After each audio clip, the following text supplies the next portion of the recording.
Good morning and welcome along to the magnificent Gfinity Arena here in West London. Now, guys, need to bring you up to speed. It's just 2 weeks left before the playoffs begin. And yeah, sure, no worries. Yeah, there we go. That is perfect. Enjoy the show. Listen, guys, playoffs are on the way. Things are definitely hotting up. Don't leave me hanging, guys. Do not leave me hanging. And here's a little fact for you. You thought I was going to leave you. Never leave you. 1 point is the difference between 4 teams in Group B. So everything is very much still to play for. And the thing is, right, you can have a little update of everything that's happened in the season so far.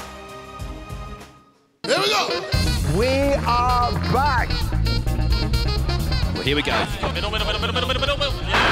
It's a statement from Method Gaming. Good and talented finish. Reason Gaming, welcome back to the Elite Series. The return of creative Fnatic. They are the favourites going into this one. Bilbo with the heroics! That is a huge upset. Let's go. Come on, Iso. We got this. Let's go! They are now 1-0 for this season. Beautiful as you move forward. Set up for Tenor! Asos Frog Army get the win. Hashtag versus Nordavind. Important strategy to master them again. Ixo, Hoga Bonito for Hashtag United. Makes it happen. Great. Here we go. Rich Rondo. Method take your series at 3-1. Envy just hold on to that crucial goal, putting themselves back in the lead. Fnatic get their first win of season 4. It's going to be Data. Everybody in Group B has a win. Ooh, the story so far of the season. Did you see that? Someone asked for an autograph. It was lovely, yeah. You didn't tell him to, did you? No, it was... How much did you pay them? No, it was rehearsed.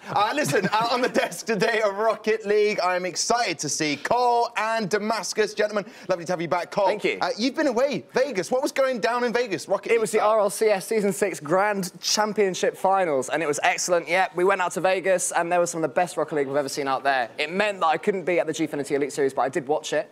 Jay and Craftman stepping in did a wonderful job, and it was brilliant as ever. Yeah, we missed you, but you're back now, and that's important. And your voice is almost recovering. Almost. It'll get there eventually, yeah. Now, a man who has sort of one of the deepest voices in the show, but knows so much about Rocket League, Damascus, weren't in the team meeting. I'm going to bring that up, but you're here now, and that's the most important thing. What are you looking forward to watching today? Today is a turntable day, right? Like, a couple of teams could be very much out of the race for the playoffs if they lose today. So that's going to be the start of the high-pressure games, and that's the thing I wait for in any league format. OK, well, listen, gentlemen, Group A, Group B, this is how it stands at the moment. And obviously, just a reminder, the group stages end next Saturday. The top 2 teams from each group automatically qualify to the semi-finals. The teams in 2nd and 3rd place enter the quarter-finals. And it's goodbye, adios, au revoir to the bottom 2. I did 2 other languages there for you.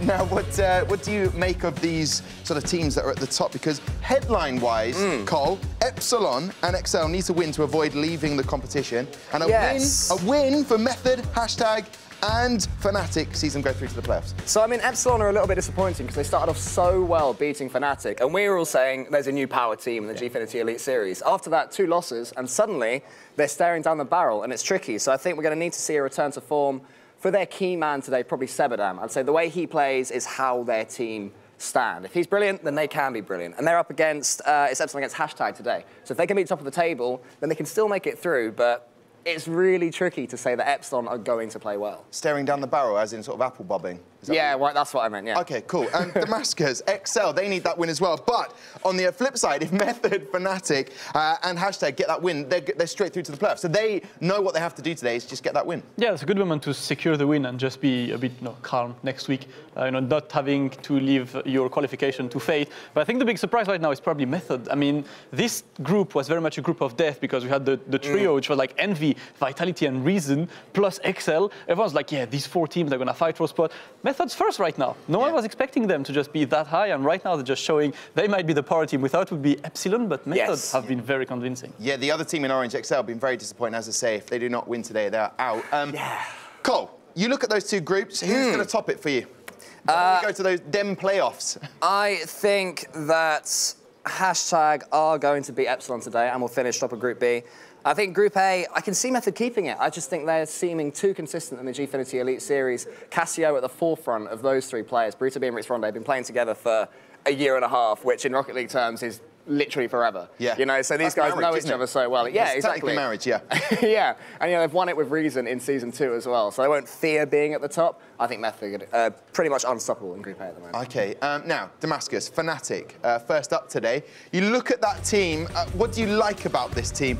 And maybe critique them as well. What's not quite worked for them, perhaps? I mean, the thing is, as a team, as players, Fnatic have 3 players that we know, and we know the talents. We have players very experienced in names of, you know, Snaski, Maestro. These guys have been top of the tables for a while, RLCS players. They've always been on the top tournaments, but this season for them has not been the best. Yeah, RLCS, Elite Series, they've been underperforming a lot, still looking for their footing in this roster, I would say. And also, is it confidence? Because in week 1 they lost to Army, and that was disappointing for them. Well, for Fnatic, yeah, I mean, they've also dropped out of the RLCS recently. They actually, in the relegation playoffs, they actually played better than I've seen them perform in a long time. Against Complexity, they did win that series, which I thought Complexity were going to win. Yeah. And they suddenly played with this freedom. So maybe dropping out the RLCS, in a weird sort of way, could be long-term a good thing, because, I mean, they've dropped out the RLCS before, and then next season in the rival series, they won all 7 games. Yeah. So being relegated can sort of give you that break, give you that freedom to play.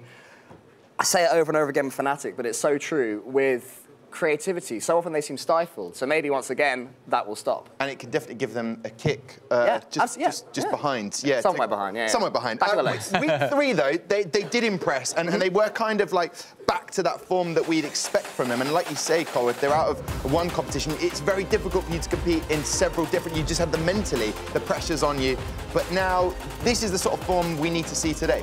Yeah, they won it fairly comfortably in the end against Army. Army are sort of quite a scrappy team. They're players that every now and then suddenly will sync together, and you're like, oh, they're a team, and now they're back to not quite being in the same sort of area of the pitch where they should be. But Fnatic, they put them to the sword fairly comfortably in the end. You can see there, that 4th game, 5-1. I watched this one from Vegas, and again, this was just before they had the relegation playoff tournament. So maybe it was the freedom of thinking, this is one game in a league, whereas we've got essentially a tournament game in a couple of weeks' time. So they were playing without that pressure, and it worked for them.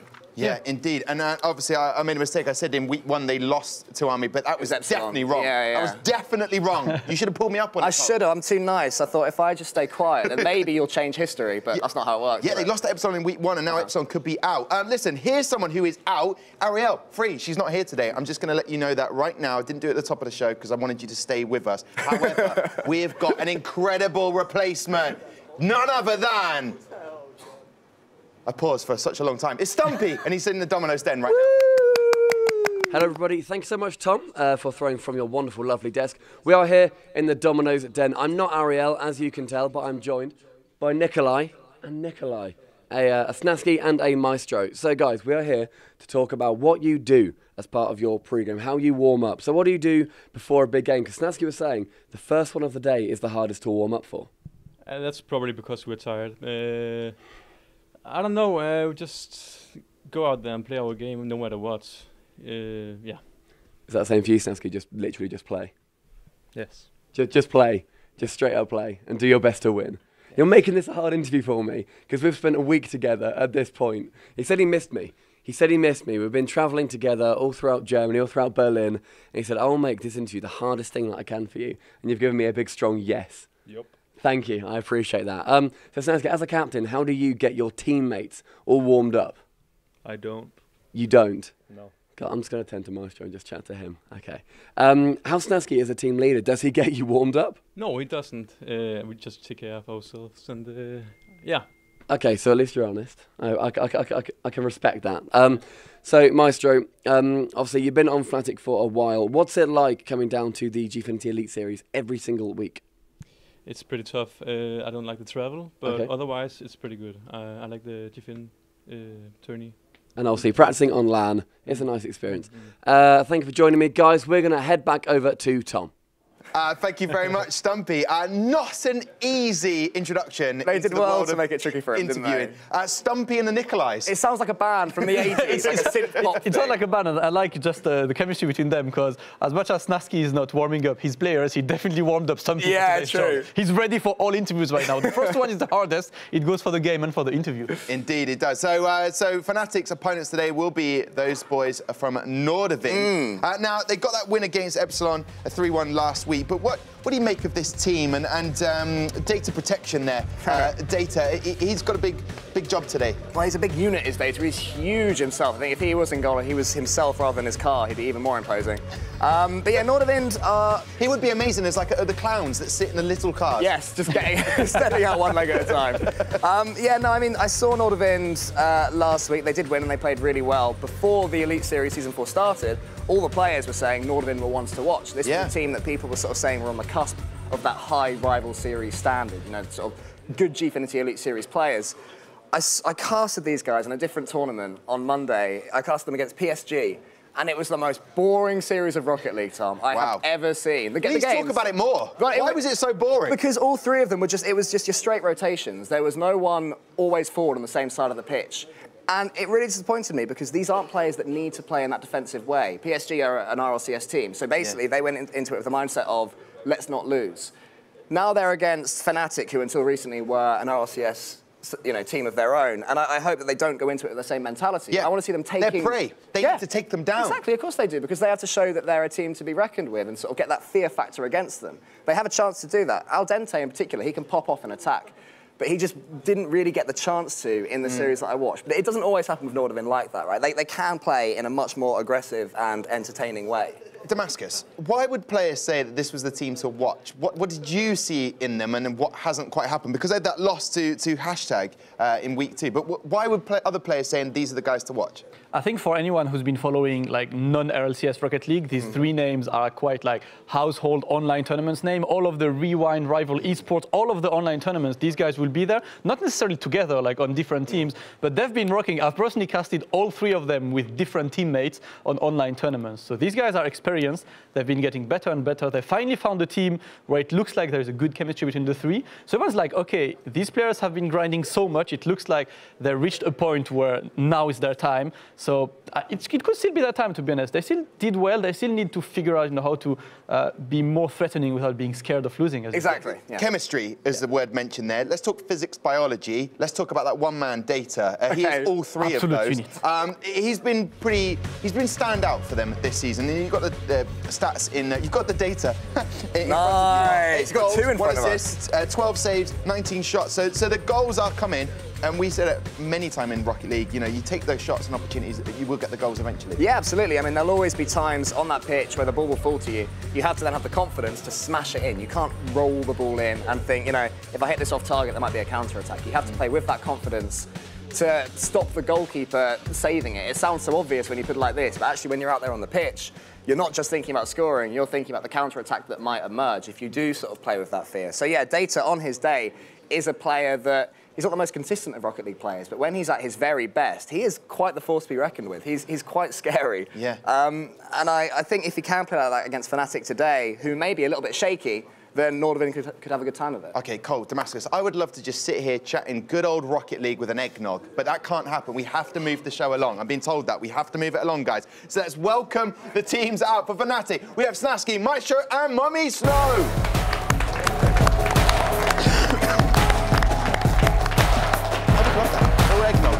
Drink a little hot drink.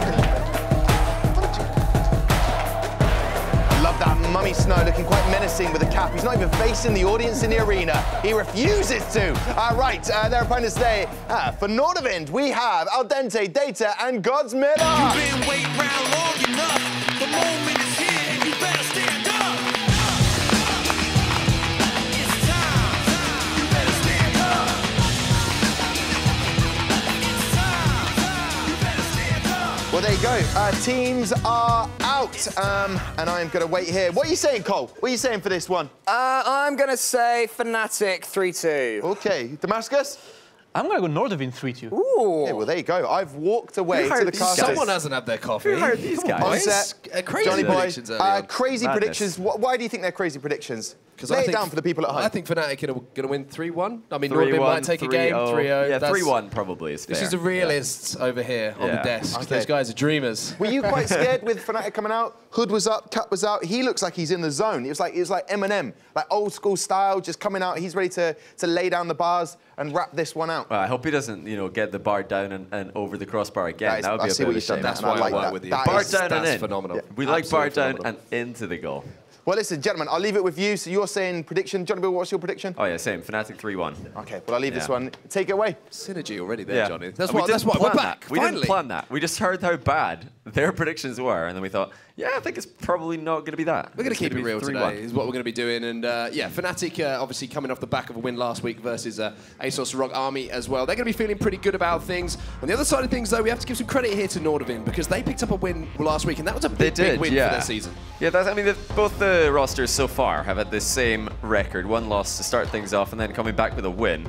So you can't really give it either way on form. I'm just going with Fnatic because of the experience, and I think it's just wrong to go for Nordavind here. I mean, I'm not saying that they can't win, but as a prediction, I'm definitely expecting Fnatic to come out hot today. Yeah, it's going to be one of those where Nordavind kind of have to play up above the level maybe we've seen so far from them if they want to take this game, whereas you feel like Fnatic may be able to drop their game and still sort of grind out a win if they're not playing to their fullest potential. But it's certainly going to be an exciting series, second versus third as well. So a win here in week number 4 is always big at this stage of the season. Gives you that little bit of a cushion between the chasing pack. That's the advantage that Fnatic have as well. So the series they did lose, they managed to get 2 wins on the board. So they got the 1 point additionally, and that puts them in a great spot right now. If they can win this, they're in with a really good chance of challenging for the top spot later on. Well, here we go then. Game underway. As you can see, Nordavind will playing in the orange, and that is going to be the first goal of the game. And guys on the desk, we told you so. Maestro's come to play today. That's Fnatic 1-up. And not a good touch by Al Dente. He's hit this the complete wrong direction. And Maestro is there to capitalize. Great positioning by Maestro, though, on the far side. He was able to catch a lot of mistakes in that spot. Even if the touch wasn't quite that bad, he's there to make a challenge on the ground. Strong start for Fnatic. A little whiff there early on from Nordavind player. Didn't quite make contact, maybe a little bit nerves early on here. Always we find it these game ones here, and week by week, game number 1 is a little bit scrappy. Team sort of getting used to that environment again, getting used to playing alongside each other. But pressure here from Nordavind, and they almost managed to equalise there, trying to force that one home as now Fnatic here to get this one clear. Mummy Snow with the clearance, and now Al Dente's going to pick it up. Looks like Data was lurking at the far post there for Nordavind, but he wasn't believing the ball. Or didn't believe that the ball would make it across the goal line. It is a bit rare to see that ball rolling across the goal at this level of Rocket League, but it happens occasionally. Well, back inside there, Al Dente was looking to finish off that pass inside, but now Maestro is going to bring it away. Mummy Snow's there with a redirect. Oh, that was almost a beautiful little touch coming in from Mummy Snow. Al Dente, though, straight to the other end. Data with the shot on goal. What comes in? Good pressure, good early exchanges here between the two teams. Maestro now. Clear into the midfield. Really controlled here by Al Dente, sent out wide, but Snaski's hot on that one, sends that one down towards goal. Looking to follow up on his own shot, but can't quite convert there. Yeah, Data has been the outstanding player so far for Nordavind. They need him to have a huge series today. He's been doing quite a lot of work defensively so far this game 1. Lots of clears, a few saves. But they need to get some goals at the other end. Data's right now their top goal scorer. It's actually Maestro who's looking the most threatening again. He's going to double touch that one in from close range. 2-0 Fnatic. Yeah, completely open goal there for him as well. Nice double touch to finish it off, but Maestro with all the room in the world to pretty much do what he wanted with that one, to be honest with you, and he does put it into the goal to double the lead here for Fnatic. A great start from them, but not been looking a little bit shaky. Very, very shaky here. I mean, that's another free ball for Maestro to run onto in the midfield. I mean, we don't usually see target man style play in Rocket League, so you've only got the 3 players. You can't afford to leave somebody up front, or else you're just going to get overwhelmed in the midfield. But twice now, Maestro's picked up the ball fairly uncontested. Well, there's a little bit of a double commit there from Nordavind as well, and Maestro is going to drop this one off to a teammate. Data with an important touch to get that one away. Godsmiller is trying to get some sort of distance between the ball and his own goal. Constant pressure in the midfield here from Fnatic. Snaski with no boost, and Mummy Snow low on boost as well. Is an opportunity here for Nordavind to create something, possibly. No contact on that from Fnatic. That ball came across. Data comes in now, and Godsmiller couldn't quite make contact. I think Snaski just took that one off his hood. I think that's the kind of chance that they must be putting away, as Maestro again looking threatening. Love that Maestro's willing to take the ball down and dribble as often as he is in the 3v3 environment. Not often you see that with aerial play being dominant. Speaking of, Mummy Snow hits the crossbar. It's all Fnatic so far in game 1. Nordavind need a goal pretty soon, or this might be over. Well, Maestro's looking for another touch, but it's Mummisno who comes down trying to dunk that one home. Dente hanging in the air to try and get a clearance. Does manage to get the ball slightly out the danger zone. Ball back inside there to Maestro, and Maestro is going to put the third one in the back of the net there for Fnatic. Beautiful pass by Snaski. This has got to be a blind pass. He's got Maestro backing him up there. So great communication by the Fnatic boys to pull that one off. Great awareness by Snaski, knowing that Maestro is going to be in field. He didn't put that one off the backboard, spotted the opening directly to his right. 3-0 Fnatic. Maestro hat-trick. Perfect start to the start of this series. You're saying that his team captain doesn't have any sort of warm-up routines for him or anything like that? Snaski doesn't warm him up. Seems to be working pretty well for him at the moment. 3 goals inside the first 3 minutes or so of play here, and Maestro's been dominating the field, to be honest with you. He's looked dangerous every time the ball's come towards him, and there's another opportunity here. Couldn't quite reach that one in the booster. Get into line with that ball played across, but now we're going to see a potential breakaway here. Maestro is back, though. Data's going to have to work pretty hard here to create anything. Godsmiller's going to be beaten to the ball by Mummisno as well, so a little bit more aggression coming in here from Nordavind. Mummisno puts it down on his hood, tries to flick it over to Maestro, and it's open. Now you can see Godsmiller play this one across to Al Dente, but couldn't quite find that finish. And Al Dente there still not able to pick up his second goal of the Elite Series. Right now, the player with the fewest goals. He's only had 2 series, so plenty time yet to try and find the back of the net a couple more times. The other side of the field, you got Maestro challenging for top goal scorer now. He's only 1 behind the current leader, Casio. It's 15-14 in that regard. Snaski's looking for the pass out wide potentially there, but just leaves that one. Allowing Nordavind to bring it away. He's going to rotate back with his team. You can see Mummisno set up on that front post. Maestro with another great touch here. Got plenty of boost to work with. Godsmiller gets taken out of the way. That's going to be another goal, but that was all Maestro there creating that opportunity. Mummisno says thank you very much. And at 4-0, I think this game's pretty much done. Yeah, great touch there by Maestro. Snaski and Mummy kind of both wanting a piece of that one. But a good play by Snaski to just get out of the way. He realized Mummy had a better angle. 4-0 for Fnatic.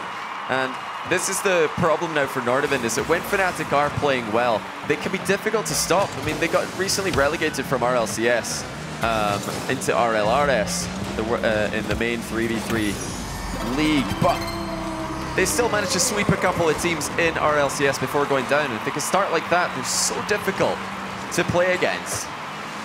Another goal for Maestro, by the way. That's 15. He's tying Cassie over top scorer in the league. Not a bad first series for Maestro here, is it, to be honest with you? Worth the travel. Just 4 goals in game 1. No big deal. Looking forward to see what he's going to end up on at the end of this series if Nordavind can't improve in game number 2 and potentially game number 3 as well. So lots to work on here as we come to the end of game number 1 here for Nordavind. But going back and talking about Fnatic and, you know, a disappointing season in RLCS and what didn't happen for them, they still have that ability to pull out a performance, like you said. And it's just one of those things where they can turn up, much like they're having our game number 1 there, and just turn it on and look like that RLCS team. Yeah, I mean, the series they lost earlier in the Gfinity Elite Series, week 1, it was to Epsilon, actually, who are now on the brink of getting eliminated. That was because they had a bit of a slow start. They started to doubt themselves. Maybe the communications weren't going quite as well as they certainly look like they are today. Lots of smiles on the Fnatic side of the stage. You can only imagine what the facial expressions look like on the other side.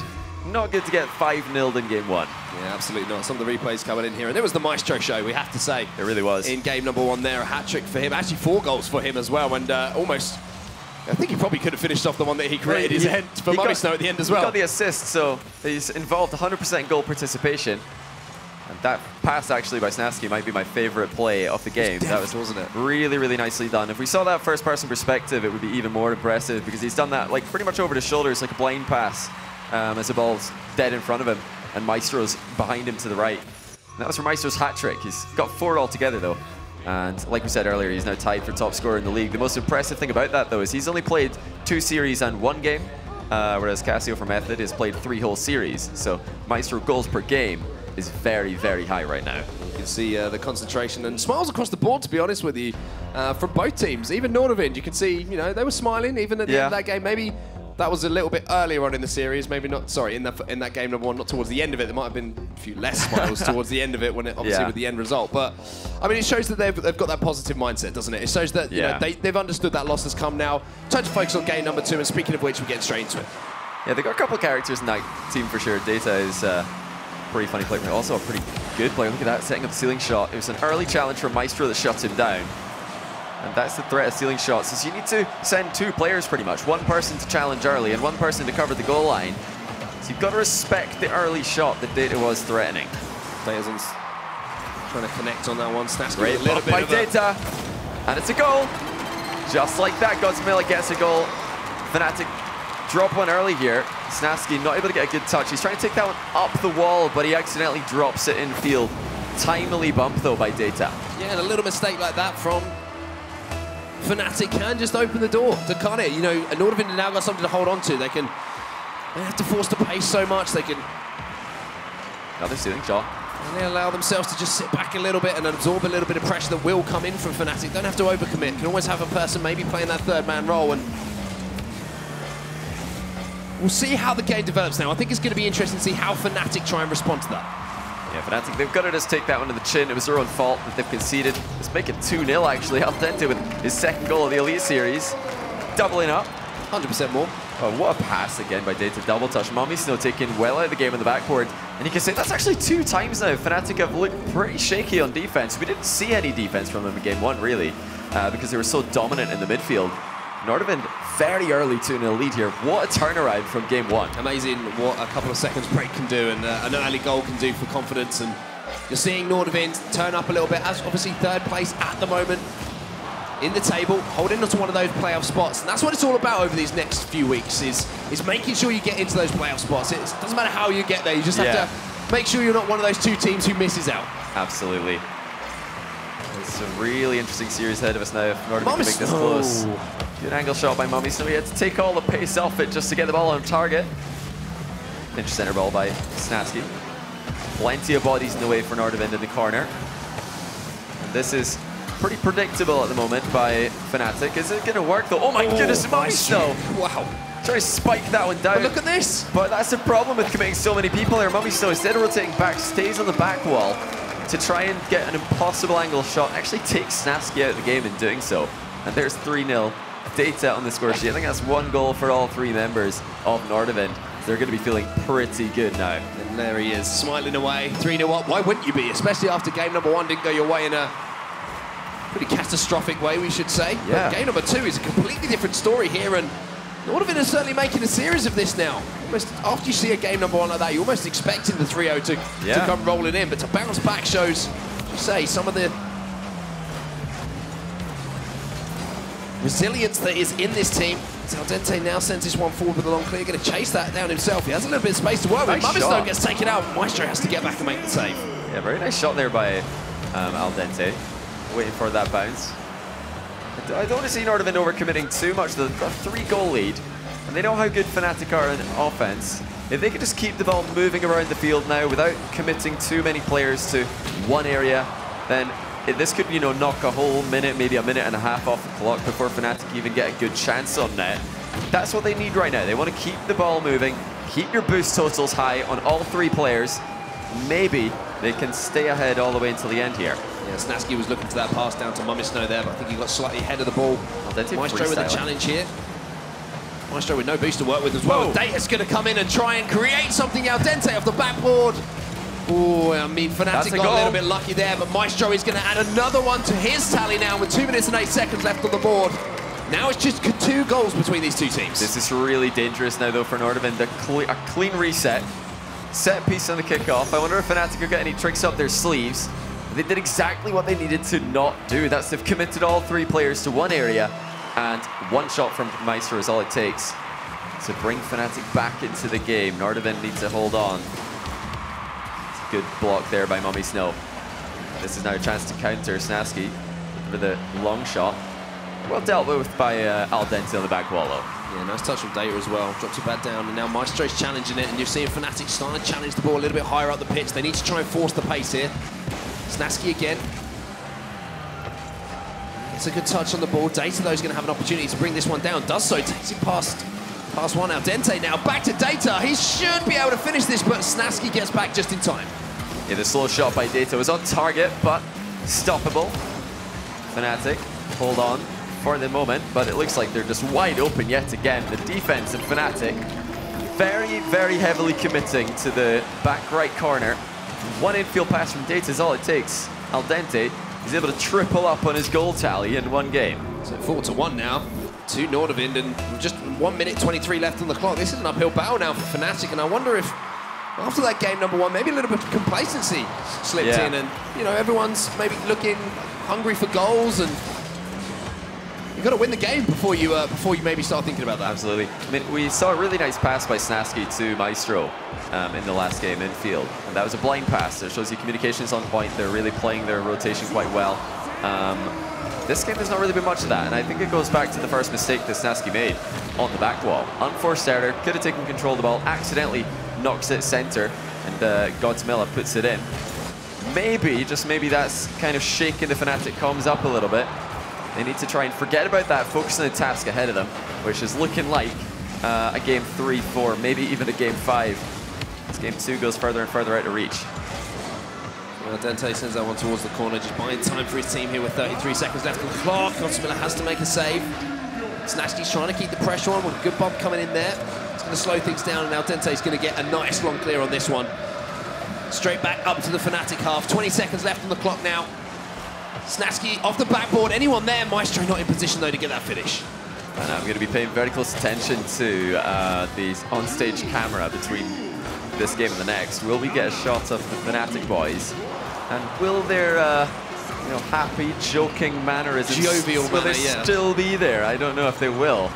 As this wasn't just a loss, but a pretty crushing loss. And what a turnaround. To go from 5-0 up to 4-1 down.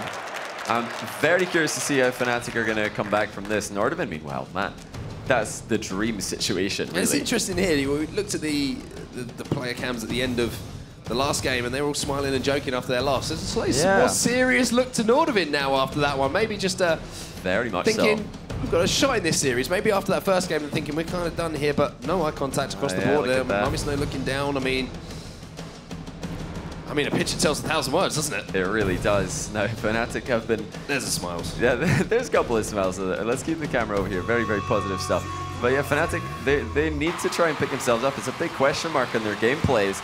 Mistakes are inevitable. It doesn't matter how good you are. See the best teams in the world. Nobody plays a perfect game every single game, right? You're going to get mistakes, and Fnatic are one of the teams that get the most negatively affected by mistakes. They can have a couple of unforced errors and then completely throw a series out the window. Then we saw in game 1 what they can do if they just stay positive and keep the rotation flowing, keep the communication active. But what kind of Fnatic's did about it in game 3? That's such an interesting question, isn't it? We've seen the best of Fnatic in game number 1. We've seen the worst of Fnatic in game number 2. Game number 3 now, the swing game, they kind of need to, suck it up a little bit, in my opinion. You saw the reaction to losing 1 game of Rocket League. You need to forget about that. You need to move on. Maybe look across the stage and see how Nordavind reacted to their loss in game number 1. They were like, okay, that's done and dusted. We can't change the past, but we can change the future. So let's try. Here we go then. Game number 3 is loading up, as you can see, and this is going to be a huge game, and I really feel like the first minute is going to kind of tell the story for this Maybe even the first 10 seconds, first kickoff. We'll have to wait and see who comes out on top. Here we go then. Underway in game number 3 here. Of course, it is a best of 5 here in the Gfinity Elite Series. Snow gets the first touch on the ball here for Fnatic. Dente's going to be taking this one down on his hood as well, and nice confidence. And you can see the confidence starting to breathe through these Nordavind players. Data getting a little bit aggressive here. Ball's going to be up high. Godsmilla should beat Mamisno to this one. Comes off the backboard, and Maestro has to make the clearance. Now Dente with a shot on goal. And we said the first minute is going to be super important, and Nordavind take the lead. That clear by Maestro is just not good enough. I mean, he gets to the ball first, but if you're clearing it straight down the middle, it's going to go to an opponent the majority of the time. I mean, Maestro knows that. Snaski knew that. He was trying to get that ball out to the side to safety. Definitely panicked communication coming in for Fnatic. They might be facing a collapse, and I don't know what they're going to do about it. This could be 2-0. It's all 3 players trying to block 1 shot for Fnatic. It's all over the place. Divas. What's going wrong for them? Nordavind. What is going wrong for them? Because Fnatic, they look lost right now. There's just zero communication. Well, you see there, Maestro jumping over Snaski, Mamisno jumping over Maestro and Snaski, and Nordavind are pretty good at scoring open nets, which isn't always the easiest thing to do in Rocket League, particularly in my own ranked games. But Nordavind are they're not at all a pushover team. I mean, these guys had a pretty underwhelming season by their standards. Also, last season they held their RLRF spot. This season they got relegated, so they're definitely on the downward path, just like Fnatic are, although one step lower in the ladder internationally. But they're showing here today really, really solid gameplay, and they're starting looking a lot faster, a lot perky. They're going up to the ball and challenging Fnatic's speed now, which is not something we saw much in game 1. I mean, it's good for, you know, as good as Nordavind are playing, I feel like they're just taking advantage of mistakes from Fnatic. That's the thing at the moment. You're watching this gameplay and you can't say there's been a piece of outstanding play from a Nordavind player. It has been just the capitalization on these Fnatic mistakes, and it's something that they need to put right. Absolutely. That's a high ball. Snasky still out for the double touch, misses it. Good clear there by Nordavind. You see the difference it makes when you get that clear out to the side. It's much, much safer. It gives your team so much more time to get back into position, re-establish rotation and boost totals. This again, same situation as game 1. Nordavind have a great position here. They're in a 2-goal lead, not quite 3 like they had for most of the first game. But this is very, very comfortable for them. Infield pass there, so deadly. And I must say I'm impressed with how Nordavind are handling this. They're looking very good in front. Defending very well as well. The pressure that is trying to be applied by Fnatic. They seem to be dealing with it well, and when they are finding those clears, they're finding long clears towards the corner, like you say, and buying themselves a few extra seconds just to reposition. That's another shot. Make sure that they get the pressure away from their own goal. But they're also starting to experiment a little bit more on the offensive thing. We've seen them use the backboard a little bit. We've had some infield passes coming in, and that's, again, I harp on about confidence, but it's what comes out when you win a few games. Yeah, they're trying to get the ball towards their teammates, which is great to see. They're not just hitting the ball at random, away from their goal and generally towards the opposition goal. They're trying to find each other. Nice little first touch there by Maestro. Still going, actually. Open net, but no one's there. Nordavind still up by 2. Momisno, though, with the shot, and that's going to cut the lead in half. Momisno with the finish, and finally, you saw Maestro starting to bully a few players. Snasky wins a nice challenge, and you see that pass back again. Another beautiful pass back from Snasky. Not the first time we've seen this in the series. And that's what they can do. That's what they can do. They can create opportunities like that, Fnatic. They do so. Now they need to grow from there. Well, absolutely. This is the chance now for Fnatic. Thankfully for them, they've come back a little bit earlier into the game and not down by 3 when they make the first goal happen. This time only 2. Maestro with another ground play leaves it for Momisno. Bit of a step over there, but Momisno lacking power on his shot. Nordavind with another easy transition into offense. Gosmilla nearly ground pinches that one in. Everybody giving it a good go in offense for Nordavind. They're not happy with the 1 goal lead. They want more. The clearance comes in from Maestro now. Minute 40 left on the clock here for Fnatic to send this potentially to overtime, but here comes Data, ball on his hood, flicks it over one. Snasky has to make the save. You see there, every time Fnatic do get a clear on the ball, someone is circling for Nordavind out to the far side, ready to try and pick that up for free. And it's wasting a lot of time if Fnatic have to keep on half clearing this ball, just like this, and then it goes straight to a Nordavind player. And the clock is working against them as their number 1 enemy is just eating up so many seconds as they try and get the ball out of their own end. And then Nordavind just fired it straight back at them. Data now takes this one down.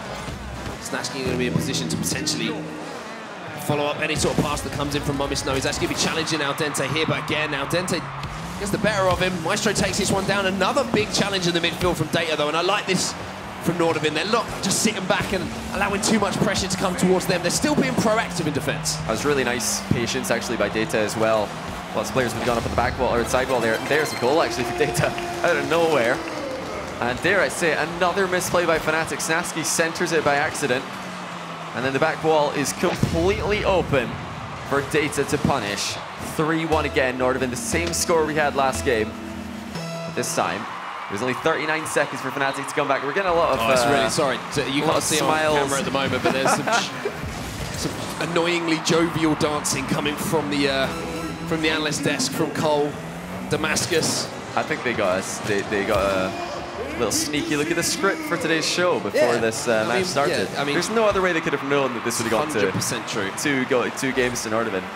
But in fairness, we were exaggerating a little bit. Nordavind, this isn't the most surprising result that we've seen. I felt so smug after game number 1 anyway, but there might be an opportunity here towards the end of this game, maybe for a consolation goal.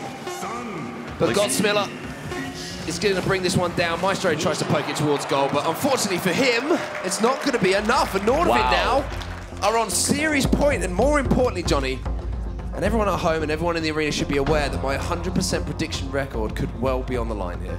3 100% seasons. Prediction record. Three and a bit seasons. I thought Rocket League. All right, okay. Never got one wrong. I don't know if I believe this, but we'll look back through the record books. It's there in ink. Do you predict before or after games? It's actually a pencil, so I can rub it up and change it. This really blows the league wide open, though, doesn't it? Sorry, not Epsilon. If Nordavind could win this, they go on 6 points. That ties #United in first. Fnatic are still on 4, with 1 series left to play. Nordavind still have 1 series left to play as well after this. But it really could be anybody's. It could absolutely be anybody's spot at the top of the leaderboard. #, of course, are the #1 fans of Nordavind right now. They're cheering them on, trying to keep Fnatic down and lower on the board than they are. Question for you, Johnny.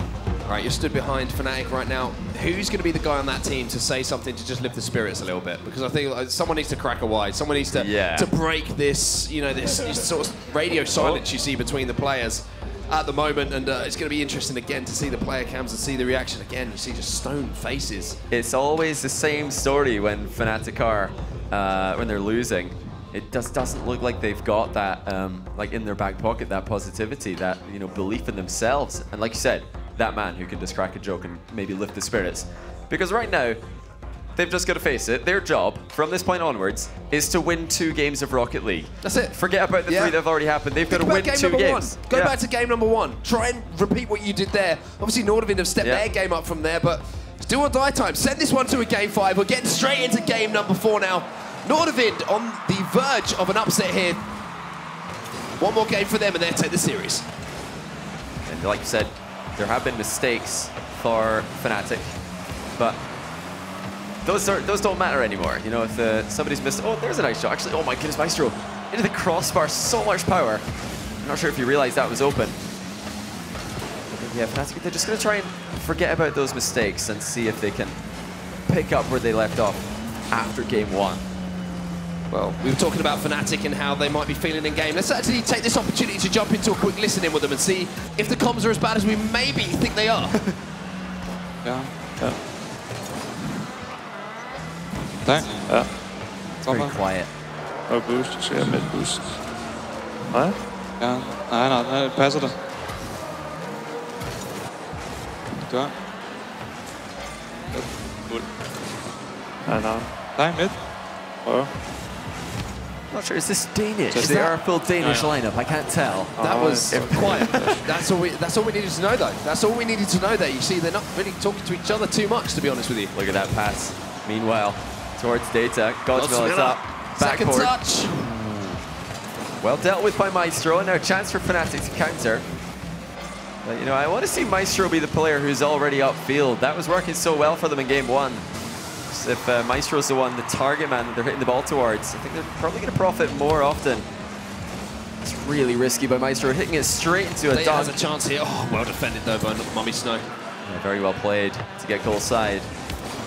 Careless, so, oh my goodness, Snaski actually pulling a shot. I don't think anybody expected the shot from that angle. I was going to say, Maestro walking it straight into a very obvious block there. Big save. Huge save. Huge save from Snaski there. Oh, he's going to bring it away. Team captain here for Fnatic, maybe needs a little bit of leadership to come out, infield pass towards Maestro. Whoa! What? And it's going to end up, no, it's not going to end up in a goal. Somehow Snaski doesn't put it away. Mummy Snow isn't going to be able to convert, and now they go straight up the other end, Nordavind. They almost convert one of their own. What just happened there for Fnatic, though? That looked like an almost gilt-edge chance missed. Yeah, we had the whiff chain with, one player at the front of the line missing, and player number 2 thinks player 1's going to hit it, so they miss. And then player number 3 thinks that either 1 or 2 will hit, so they miss as well. That's just gone straight past everybody. Many, many whiffs in game 4 for Nordavind. They might be feeling a little bit nervous now they've realized that this is a real possibility that they take down Fnatic. No goals yet. Well over half the game gone. Well, finally, Nordavind are just going to release the pressure a little bit with a nice long clear, but Snaski wins the ball in the midfield, and now Maestro looking for the touch off the backboard. Al Dente defends well, though. Ball back inside, shot from Namish. No, big save again from Godsmiller. Now you're seeing Fnatic start to come to life again a little bit here, Johnny. Nordavind have been holding on for the last few minutes. They have indeed, and there's been a couple of misses in defense that Fnatic have not been able to predict, far less capitalize on. Fnatic still can't be too sad about this position. I mean, the last 2 games they were down by 3, 4, 2 goals at this stage. This is a big, big improvement on that. Still, though, unable to find that goal. So much harder now than it was in the first game of this series. Dente should beat Fnatic plays the ball there, and he does so. No boost to work with though, so might have to get a little bit creative here. Tries to lay the ball back to his teammate Godsmiller, but good decision from him. Maybe saw that he was going to be beaten to that ball if he went to the challenge, so just decided to rotate back. While still at 0-0, but Snatsky, Captain Fantastic, now steps up for Fnatic just when they needed a goal. He finds a shot that beats the player on the line, and now Fnatic are 1-up. Good speed by Snatsky, and snapping that one over the top of Al Dente's head at the back post as well. Great placement. And this is now a very, very interesting series.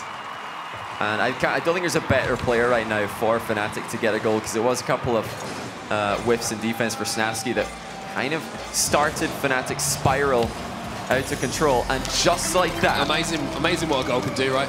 Wow. Amazing Maestro what a back goal of the can score do. sheet. Maestro with a long clear there, hits the backboard, finds the angle on the follow-up as well, and doubling the lead of Fnatic now, and Nordavind.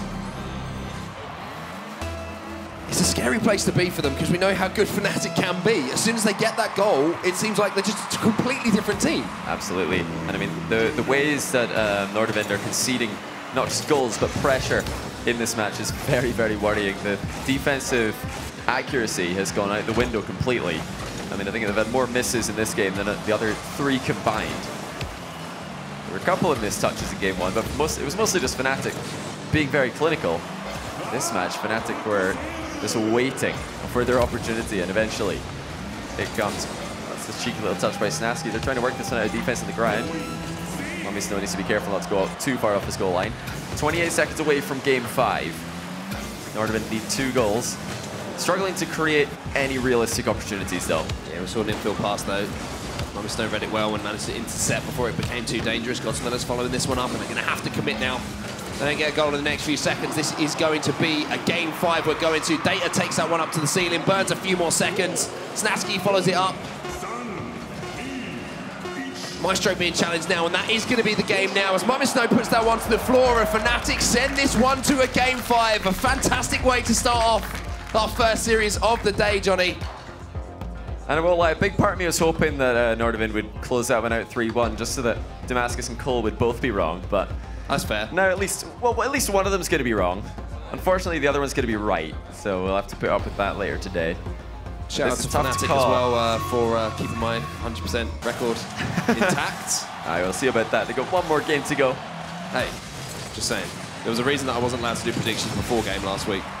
Or the week before, sorry, when we were here, and that's because nobody wants to know the result before we've seen the action. But anyway, Fnatic, they finally started being a little bit more creative going forward there, and you saw Nordavind start to play a little bit more scared in that one. It was almost as if they realised the situation they were in, only had to take one more game, and sometimes if you think like that and you think maybe we've got another game in the bag, if we need to go to that game 5 to close it out, it can become dangerous. You have to win that game there and then, in my opinion, because if you give these guys another way back into it, then they will take advantage of that. And you see some of the pressure being shown there and some of the body language there from the Nordavind guys. Well, the Nordavind players were doing well. They were finishing chances, but like we said in game 2 and 3, it was mostly Fnatic mistakes that were setting those goals up.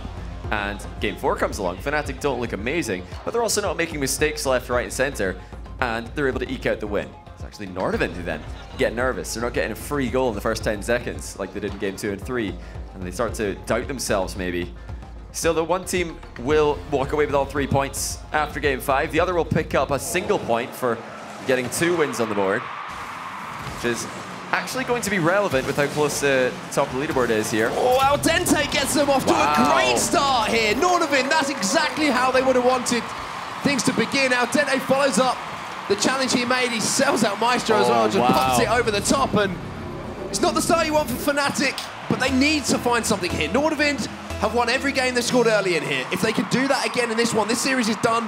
Fnatic need to put in a performance. I don't know what happened to Maestro there. He sort of drove out into no man's land, looked like he was going to challenge the ball, and right before he dives in, he just turns around and lets the shot go over his head. That's an absolute no-no from me. You can't drive off your goal line as the last man back and then not challenge. You just got to go for it if you decide to drive off the goal line itself. And of course, Maestro knows that. It's just a huge lapse of judgment when his team need him the most. And I say that because Snaski and Mummy still double committed, took themselves both out of the game. They were really hoping that Maestro would save them there. 1-0 Nordavind. You know what happened in both other games? They scored early. Turns into W's. And that's exactly what they're trying to do right now. I'd like to jump into a listen-in with Nordavind now, because those guys are, I imagine, are going to have some, maybe a little bit of nerves, maybe a little bit of excitement. They're only 4 minutes away from taking the series against Fnatic. Middle. Taking their back boost. Don't mid back. Yeah. Got their other back boost. You? Yeah, I'll go now. Mummy took all of our back boost. I'm on like 40. I got it. Got it? Yeah, sure. Right? Yeah, come up. Can't it? Oh, you're up. Okay, nice. Enter? That's all you. I can't. No. I didn't realize you were that 18. You need to cut the concept. Oh, yeah, I said I was mid boost, but I didn't. Well, something that jumped out to me there, Johnny, was maybe a little bit of double commit there from the players, but also we need to step the comms up. We need to step the comms up. I mean, to be honest with you, comparing them to Fnatic's comms, they seemed a little bit lot better, a little more, but they obviously know that that's maybe the secret to success for them. Well, they're communicating a lot of boost information there, you know, telling when they're stealing boost from certain locations. Data's double touch. Data was saved by Maestro. Data with an almost impossible angle double touch out of nowhere. We're just here talking about boost strategies and stealing boost, telling players how much boost you've got, but Data's got another thing on his mind. Very, very cheeky double touch attempt. Oh no, and that is going to cost them. That is huge. We were talking about how Fnatic had gifted some goals, but unfortunately this time it's Godsmiller, and he's nowhere near that one. And wow, that's the easiest goal Snaski's going to have in his life. Put on a plate for him. You can see the smiles from Snaski. 2-1 now to Fnatic, and oh, you hate to see a mistake being the reason that a series can be lost for a team. And you just know that Snaski rather smiling there, because as he's going in for that shot, he's thinking, oh well, you know, about 99% of the time Godsmill is clearing this, but the 1% of the time that he doesn't, I'm going to score. Oh, cool.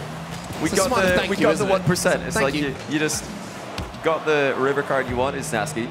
Now, can you actually cash out ahead?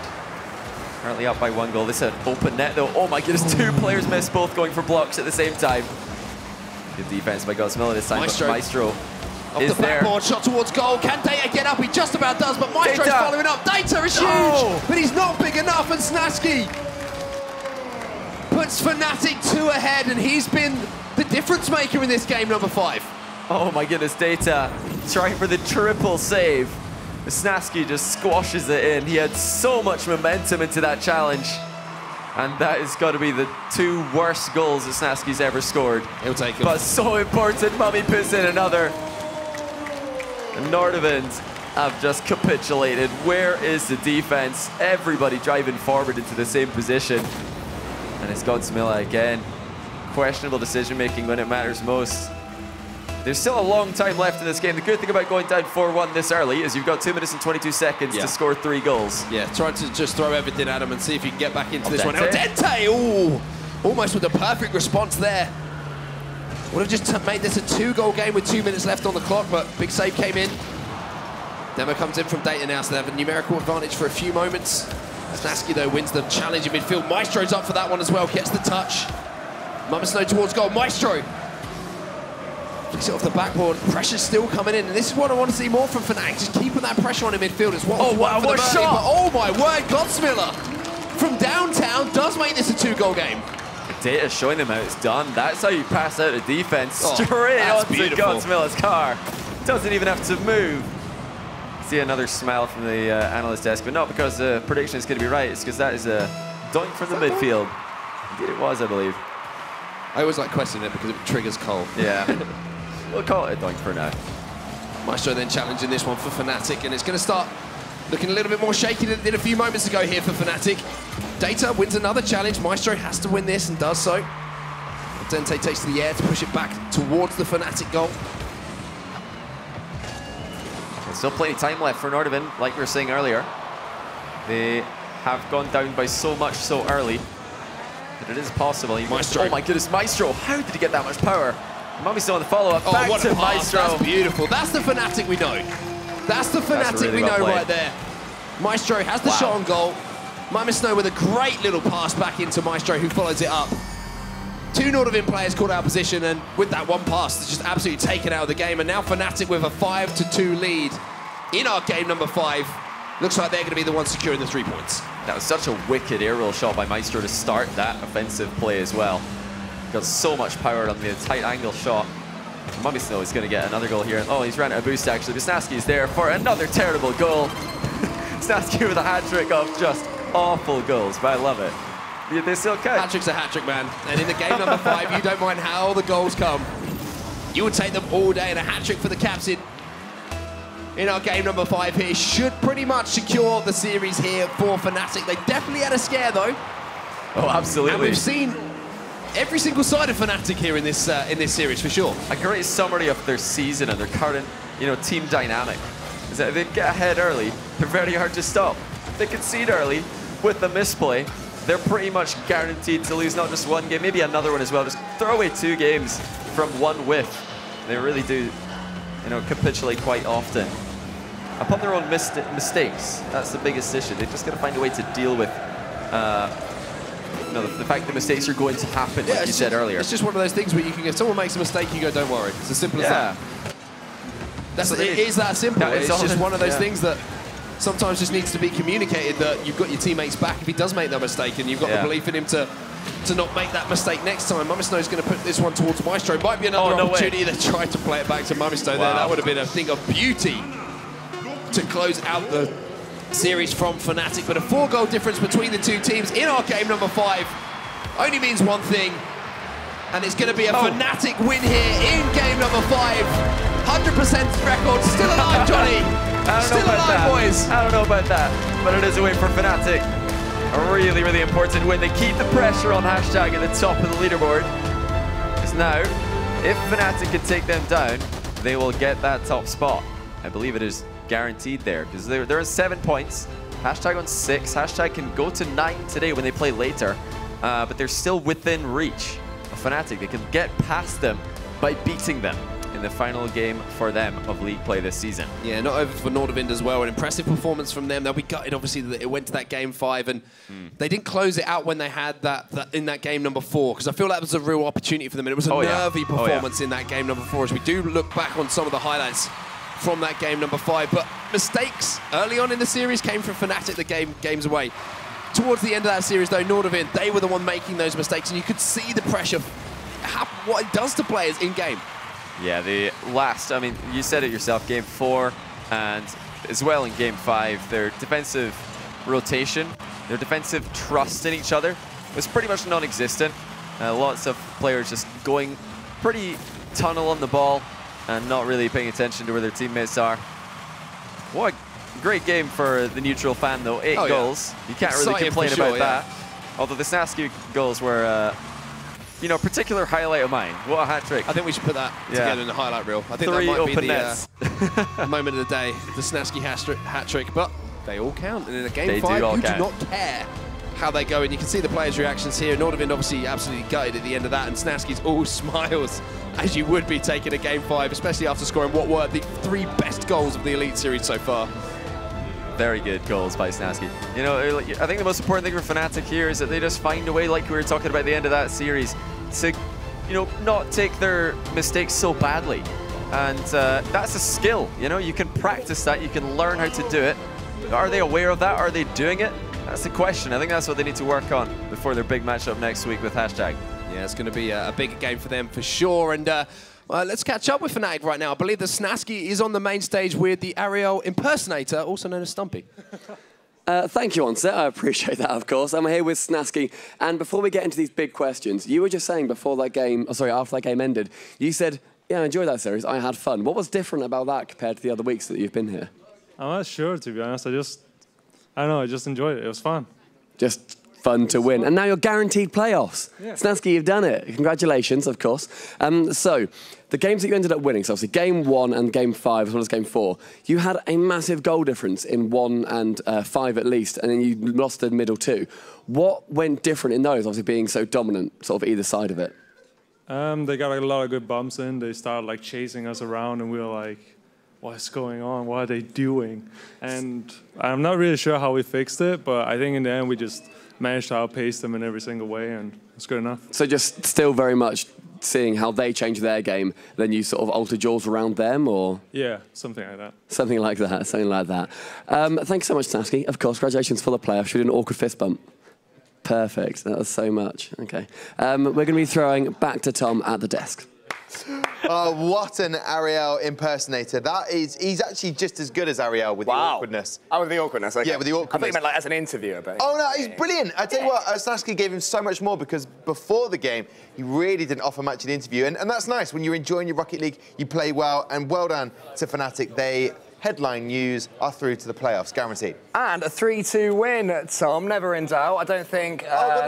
because of course you predicted they would win 3-2, but hey, Damascus, everyone laughed at you. Listen, can we just stress on the fact that that 100% prediction for my boys, like Johnny Boy and Onset, was terribly wrong and horrible, and they're horrible at predicting, and that's going to be the same all day. I think that Johnny lashed out at poor old Snasky as well by insulting his admittedly ugly goals. There was definitely a large whiff from him. Let's have a look at Group B table right now and how it stands. And in a cheeky little gold there, aka sort of black keys, gold on the ceiling, and that's where Fnatic are, top of Group B. They look good in gold. 7 point. They do look good in gold. Maybe that could be, we'll talk to their marketing and PR. Through to the playoffs, that is guaranteed. Who will finish top of the group? Only time will tell, because if you finish top, you then get a bye again and you don't have to play until the semi-finals. So listen, Maestro.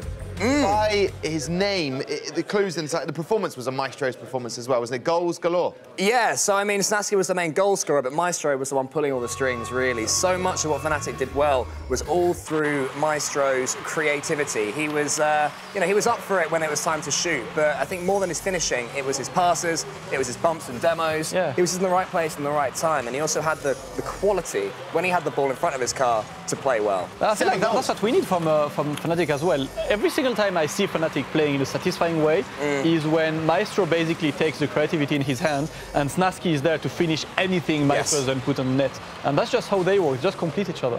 What was quite interesting, guys, I noticed from Game 1 and Game 2, the same amount of shots were taken by Fnatic, and yet no goals in that second. They really struggled, and yet in the first game, they were just flying high. So that first game was very odd, because although Fnatic won at 5-0, I think they were only 2-0 up, and Nordavind had about 4 chances to score. Nordavind put in so many great passes, but they just couldn't get on the end of it. And that was that they were their own worst enemies today. We both said it.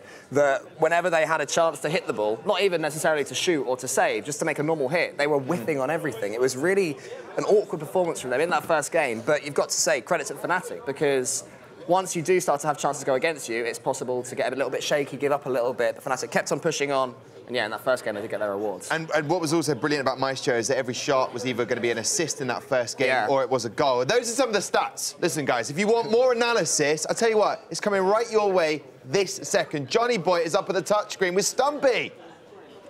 Thank you so much, Tom. I'm here now. I was up there. I was there. You're everywhere. I'm here. I've returned. We're going to be looking at some of those games you just cast, or look at some of the goals. And Johnny, what was the general issue that we were seeing throughout? Well, we talked about it at the end of the series, and it's Fnatic's inability to come back immediately from a misplay. And they kind of, if they make an unforced error, they sort of go and then make a whole string of, rotational mistakes. There'll be double committing. There'll be whiffs that you never expect from players of this caliber. And I think it's a real issue for them because they got away with it this series. Yeah. Because Nordavind also had their own problems, but against the other top teams in the league, that's not going to happen. I mean, it seemed to be a case of both teams. Whenever they could commit 2 men, they'd always go to then commit the third, like you saw there on that clip. Yeah. We just go back just a little tiny bit. You can see literally both of the players are on that side. And there's no real reason to. Data can just chip it in the middle. Dente, he is so aware of his positioning that if the ball can get to him, they've just got a free goal. And obviously it put them 4 up in the series, but Fnatic, like you say, just about getting away with it. They did get away with it today, and they had a couple of very good games, lots of goals, which is great to see. But there were so many open nets for Nordavind. I can't believe how many times there were just a free shot. And well done to Nordavind for putting them all in. I don't think they missed any open nets, which is not always the case with even high-level Rocket League.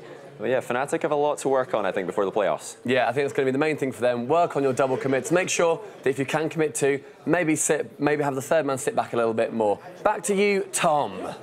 Thank you, Stumpy, over at the touchscreen. Stumpy is here, there, he's everywhere, and loving Johnny Boy's work as well. Listen, guys, now, you may think There are only 4 battles taking place today. You'd be very, very wrong. As the presence of the coach grows in stature week by week, we wanted to know who was the ultimate coach. So we pitted Vitality's Gregan against Hashtag's Doomsy in a series of challenges. Here's how the first one went down. Team Vitality and Hashtag United have 2 of the most charismatic coaches in the world of Rocket League, Doomsy and Gregan. But who's the best? Today, through a series of challenges, we will find out who is the ultimate coach.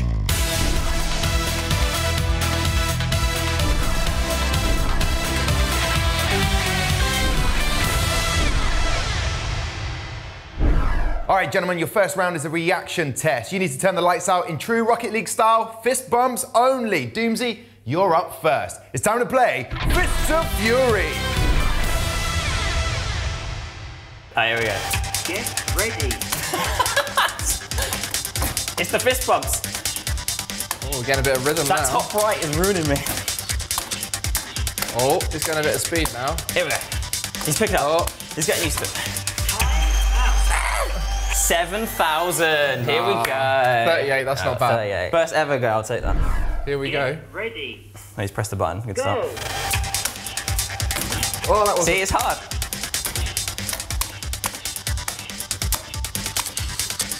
Oh, I'm all over the place.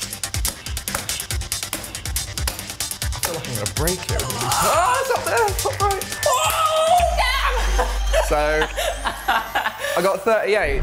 Gentlemen, you both scored the same, so you get 1 point each. Yes, Cole, that shocked Cole. Cole was like, wait a minute, Doomsy got 7,000 in 30 seconds. No, it was the little joke in I there. see. Right, no, I was just amazed that they drew. Like, what are the odds? They're both as good as each other. That's lovely. How wholesome. Doomsy will laugh at everything, and Gregan takes it very seriously. So let's see Gregan's power squat. Yeah, that was very try-hard. I liked it. But stay tuned. The ultimate coach will find out the result in just a moment, as we'll see more footage from that amazing day out. Listen, I want to talk about Hashtag. Okay. They are no longer top of Group B. No. But they've had a fantastic season and been coached by the one and only Doomsy, Jakey Poo, Ixo, and Rafro. What do you make of these guys? And Stumpy, can I just say, the utility man today. Here, there, everywhere, touchscreen, now on the desk. He's going to be on your seat really soon. Is. Oh my God. I'm worried about season 5, to be honest with you. But I worry in a good way because the people will be getting the entertainment and you will deliver. But they won't get your comedy. They will get a lot. They'll get yours instead. They'll get mine instead, and I don't want to. Apples and oranges. We put it to a Twitter poll. That'd be great and horrible. I don't know what's happening. I need to restore order and take control of this. Guys, Hashtag United win today. They are through. They are guaranteed playoff place. Yeah, Hashtag, that's got to be weighing on their minds at this point. I mean, Doomsy's obviously had a bit of a negative run of it, hoping that his team that he's going to be coaching instead can go through to a place where he was in Season 1 and maybe go just that little mile further. Yeah, and obviously if they win against Epsilon today, Epsilon are out, so that's a massive thing. But what do you make of the actual Hashtag team and the way they work? Ixo's been fantastic. Ixo is really, really, really good at Rocket League. So he's one of these 1v1 former wonder kids where they come into the 3 scene and you're always left wondering, are they going to be as good at 3s as they are at 1s? We had it last season with Florus, and it never quite worked. With Ixo, though, he seems to have slotted into the 3s game so easily. His synergy with his teammates, Jakey and Rafro, is right up there. He's one of those players that if you're on Ixo's team, give him the ball and he's going to force an air dribble. He's going to buy you some time to pick up boosts, and it's those little moments that all add up. And obviously second highest goal scorer as well. That's going to prove formidable for Epsilon today, Damascus. Yeah, it's like this team has been really efficient, and it's feeling more and more like the team is basically Ixo and the boys. Like Ixo takes the matter into his own hands, creates the danger, and the 2 guys are there to just finish what he gave to them. So he's been so good, and if he can keep consistent, I have trouble seeing Epsilon beating them today. And what I'm loving also on the desk today is both very similar shirts as well. I was also going to have BFF, man. Look at this. I was also going to have our lovely badges, but I actually took them off because I needed to iron them. Do you want one of mine? Here, take Team 104. You could do that. In the meantime, we found out a little bit about Ixo, but we wanted to know more about Ixo, so we met up with him to find out everything we needed to know. I think I realised my drive for video games when I'd play with people in random games like Mario Party and Mario Kart. I'd take it to another level that no one else would. No one of my friends really cared. If they lost, they would laugh. I'd get really annoyed. I've always enjoyed playing Nintendo games, Ocarina of Time, Super Mario Bros, Mario Kart Wii, I used to try and find out little shortcuts to beat my friends with. So I think from there it led on to speedrunning. I bought a big CRT TV, Japanese Nintendo 64 with a Game Shark, just so I could practice and try and get better. Super Mario 64 has a fast feel to it, and I enjoy playing fast games, which is why I play Rocket League, because you can be really fast. I've been a pretty known 1v1 player because I played on Johnny Boy's streams. So on the up recently, he took rank 1 in 1v1, over 1600 points, the only player in the world over 1600. And you know, obviously people have that, you're a 1v1 player, you can't play 3v3. The difference between 1v1s and 3v3s is that you get more time on the ball. That's pretty much all about it. There's no real rotation in 1v1, because in 3v3 it's like strict rotations with passing plays and all that. You've got to really think about your teammates, but in 1v1s you've just got to try and be, I'd say, just be as annoying as possible. Deeper down the line, I'm probably looking to really get onto streaming more. There's something satisfying about getting a community that supports you on a regular. With streaming, you always get that chat response, you always get someone to talk to. I'd say Doomsy is kind of my Twitch chat. He does manage to keep me hyped. You've got that reassurance when you make a mistake. He'll come and fist bump you. He'll come and hype you up. He'll just congratulate whenever you do something right. And my teammates do as well, like Raffaro, he's really loud, and whenever I score, whenever I do a good pass or something, he'll scream it. Which is honestly one of the bigger things I don't really talk about that does make me play better. Love getting to know Ixo. Here is the most long-winded link. Get ready for this. We're ready. Okay. Ixo, Eek is the sound a mouse makes, and this team that Hashtag United are taking on today very much have been like mices, I don't know. Woo! High five! Good joke! No. He's getting a boo. The point is, Ixo has been I'm really trying, fantastic. man. I think I've just secured my spot in that. Yeah, the Twitter box is rocketed up for Stumpy. Listen, Stumpy.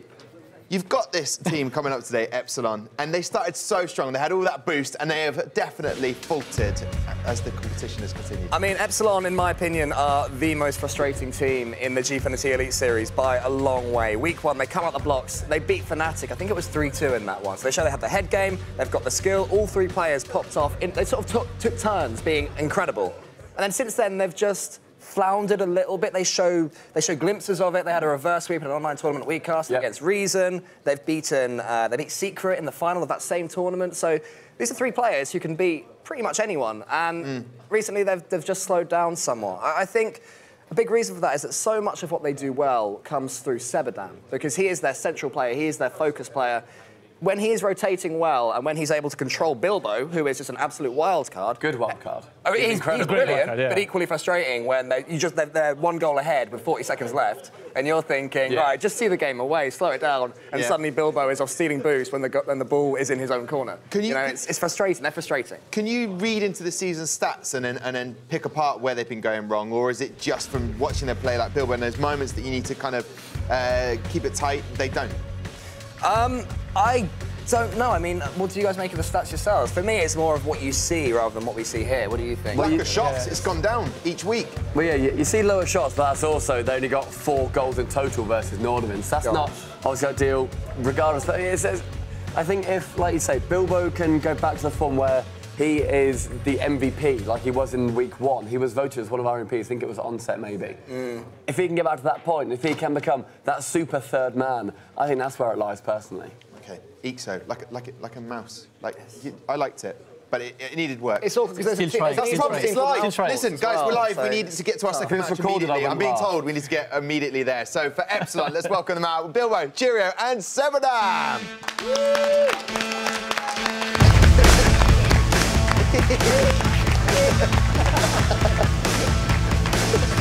I told you, man, this could go anywhere. Right then, no bonus today. A little thumbs up from Sebadam. Confidence there, that's what I'm taking from that. For Hashtag, we have Ixo, Jakey Poo, and Raffro!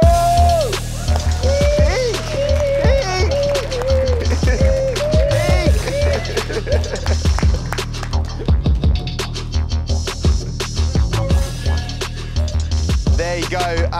Gentlemen, where are we going on this one before I take this long walk? It's a long walk. Apart from me, I think Hashtag going to take this one, yeah. Hashtag.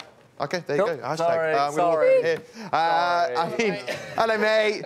Sometimes you just got to take a gamble. Sometimes you just got to take a gamble with what you're saying, and other times you realise I should definitely stick to the script. Listen, with this, gentlemen, what do you say for this match? Because if Epsilon don't win, they're out of the competition.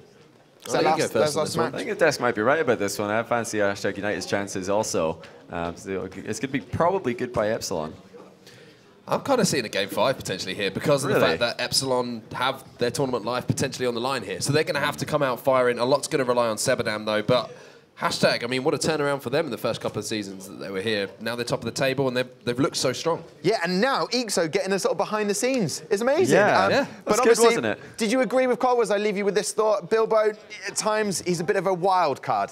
Oh, absolutely. Bilbo is absolutely a wild card. He needs to perform today. If they're going to have any chance of making this a game 5, never mind winning the series on set, but it is possible. I mean, stranger things have happened, like a game 5 between Fnatic and Nordavind. Yeah, exactly. And as I say, stranger things have happened, and there is Bilbo, all smiles at the moment, and he's been one of those players who's been a bit of a game changer, but in 2 different ways, in a good way and a bad way. He's won games here for Epsilon that maybe they shouldn't have won if you look at the teams on paper that they've gone up against, but he's also made some mistakes towards the end of games which have cost them series. So consistency is going to be a big thing for him, but Sebadam, as I previously mentioned, I think he's going to have a huge series here if Epsilon want to have some success. Absolutely. I mean, Sebadam right now is their most points are... Oh my goodness, Bilbo almost getting a freebie there, bouncing before the goal line. They're starting off right where Nordavind left off last series with the whiffs in defense. Let's see if they can pick it up. Another one for Hashtag United, this time Ixo, the player who's been probably standout of the entire Elite Series so far this season. You know, everybody who comes in whose name isn't Fnatic and Vitality, maybe Method, they're all underdogs at the start of the season, and then they maybe pick up a couple of wins. And suddenly they don't have that underdog advantage anymore. They're thinking, wait a minute, maybe we can do this. Maybe we can get top seed. And you start to worry a little bit more. That's an open net miss for Bilbo, though. Followed up by Cheerio, also too low and too slow. Yeah, Sebadam's following this one up now, and you can see Raffro positioned well to make sure that he's covering all of those angles and manages to get that pretty comfortable save. Ixo now, the man of the moment. We heard about how he loves to have success and can't play if he's not winning. He's going to have to put in a big performance here for Hashtag United once again. As you say, one of the standout performers so far in this season's Elite Series. Beautiful little fake there to take that player out of the game, but unfortunately for him, the player was back there for Epsilon, and now Sebadam with a bench towards goal. Almost created the first opportunity of any real meaning here for Epsilon. And you got to remember as well, never to play Ixo at Mario Kart or any of these other similar games. He's that guy, apparently. Yeah. Let's have a fun game really, of Mario Kart. Everybody just wants a little bit of fun. Yeah. And then Ixo knows all the shortcuts, and he's just ahead by 3 laps. Where's the fun in that? Take the batteries out of his controller. That's what I do. Just like, if you're going to have an advantage, then you know I'm going to level things up. But just turn off his monitor. Give him the one with like the broken like accelerator or something. Yeah, you know how it is. Anyway, Bilbo's going to send this one forward. Cheerio trying to follow it up. What a save though, coming in from that man Ixo. Beautiful stuff from him. Bilbo sends this one out towards Sebadam, but Ixo, the man of the moment, has been effective at his own end of the pitch. He'd like to be up the other end of the pitch, but he's doing a great job here for his squad. Yeah, it was a massive save. Cheerio double touch last second on target. Very tough to stop. Good control by Raffro, taking a touch when he had the time. See Ixo now trying to get across and back up Jakey Poo. Jakey's not really able to do much with that, just get it towards Bilbo. And Cheerio's going to swat it away to the other side. They're trying to find the gap in the midfield right now to get the ball through. They do get it. And Hashtag back on defense. Close game 1 here. No real chances apart from that one open net that we saw earlier on for Bilbo. Jakey Poo's trying to send this one towards goals. Gets a slightly fortuitous bounce from the block.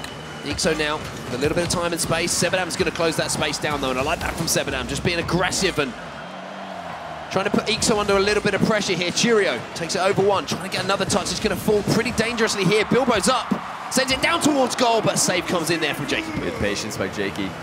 The thing you got to remember about Sebadam is he's also got a 1v1 background, so if there's anybody that you want to be defending against Ixo's dribbling plays, it is Sebadam. But, of course, right now, the focus is on 3s. Hashtag not able to establish that dominance we expected. They come in right now as a top of the league into day one. Fnatic have gone ahead Oh, it's of a them bit now. of a miss there. Oh, and Bilbo's going to be the player to get the first goal on the board here for Epsilon Esports. You can see he just tested Ixo here, put it up towards the backboard, and Ixo wasn't even to it, to be honest with you, and Bilbo just had a simple finish, but early pressure. Sometimes you've got to ask those questions early on, and Ixo didn't have the answer. Those slow lofted balls sometimes can be very awkward. I mean, if you're already on the back wall situated, very easy to deal with, but if you have to fly up in front of it, sometimes the ball's arc can start going back down a little bit before you anticipated it, and I think that's what happened there to Ixo. He's not read the pace of the shot quite as well as he needed to. 1-0 Epsilon. They're desperately in need of a win here, or else they will be out of the Gfinity Elite Series Season 4. Yeah, just 3 points on the board for them at the moment. They do need a big 3 points here. As you say, Johnny, again, Epsilon keeping the pressure on here. Cheerio follows this one up, and Cheerio's been pretty disciplined for Cheerio, to be honest, so far, which has been quite impressive. Sometimes one of those players who's kind of like a little bit of a free spirit, shall we say, around the pitch. Scores a lot of goals, but maybe not the strongest player as far as being committed to rotations is concerned, but Epsilon have looked pretty disciplined. So you're calling Cheerio a ball chaser? I didn't say that. They're your words, not mine. I'm smelling ball chaser. Hey, your words, not mine. I chose nothing wrong with ball chasing chasing. very carefully. I think ball chasing is to be encouraged. It's the superior way to play, quite clearly. It always works. Between you and People did against Shoguns, hit the ball as hard as you can. I feel like we might need some new analysts pretty soon. Chase the ball and smack it when you get there. So again, looking for the ground pass, but there's all out of options now. Sebenam slowing things down, letting the clock do the work. It is Epsilon 1-0, and it's getting out of the ground pretty easily there for Epsilon at the end. And there wasn't really much happening at the other end for Hashtag. Where were the shots? Where were the goals that we've been seeing from them? And in particular from a certain Ixo, who was very quiet, except for that one save on Cheerio's double touch attempt. Yeah, you can see, I mean, look at the shots across the board here. Not one coming in from Hashtag, from Rafro. And the other side of things, Epsilon were kind of peppering the Hashtag goal. They deserved that win. Only a very slender win though, 1-0, and it felt like both teams kind of feeling each other out a little bit in that game number one. Normally we have kind of scrappy game number ones, but it seems like both of these teams are obviously warmed up, trying to feel out how the other's going to play, and it was that one opportunity here. Ixo just not making contact on that one, and Bilbo taking advantage of it. That was the difference between the two teams. Yeah, and a good job by Bilbo to just ignore what Ixo's doing, because really the only reason to stay in the air for the double touch is if you're going to anticipate the whiff. So he did that. And got the goal, and it's a very important one because it's put them in the lead, and they've held that lead. Game 1 to Epsilon. Yeah, and as I say, it was a really disciplined defensive performance from Epsilon. They didn't come under any pressure, really, and it's always easier to defend when you're the ones taking the shots, of course, because when the ball's at that end of the pitch, it makes your life a lot easier. But like I mentioned, you know, Cheerio seemed to be playing a little bit, maybe a little bit playing from deeper positions than we normally see him. Yeah, and, true. It really did help them. They just look so solid at the back. And I'm wondering what Hashtag have to do now to try and break down this Epsilon defense, because it was really impressive. Well, at the end there, we did see a couple of ground pass attempts by Hashtag.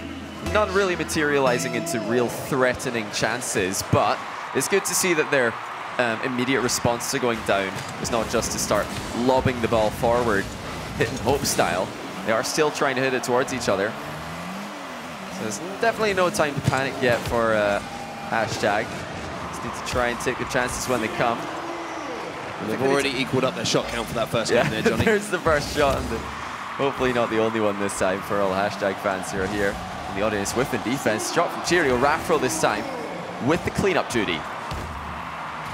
Sebenam pops this one back to Bilbo. Bilbo tries to send it back towards Sebenam in the corner here. He sends it back towards the middle. This is beautiful stuff from Epsilon, and Bilbo unfortunately couldn't quite find the angle for the finish. Ixo now, no boost to work with. Cheerio brings it away. Cheerio now being aggressive, and this is where he's so dangerous. Flicks it over one, flicks it over two. Cheerio, oh, that was beautiful stuff, but Ixo manages to keep the ball out and keep Cheerio away from scoring what would have been a very nice goal indeed. Yeah, you're right about that. It would have been just another perfect start for Epsilon. So far it is looking, I would say, pretty good for them. A similar sort of posturing, both teams playing in the same sort of positions that they did last game, and that's with Epsilon pressuring Hashtag.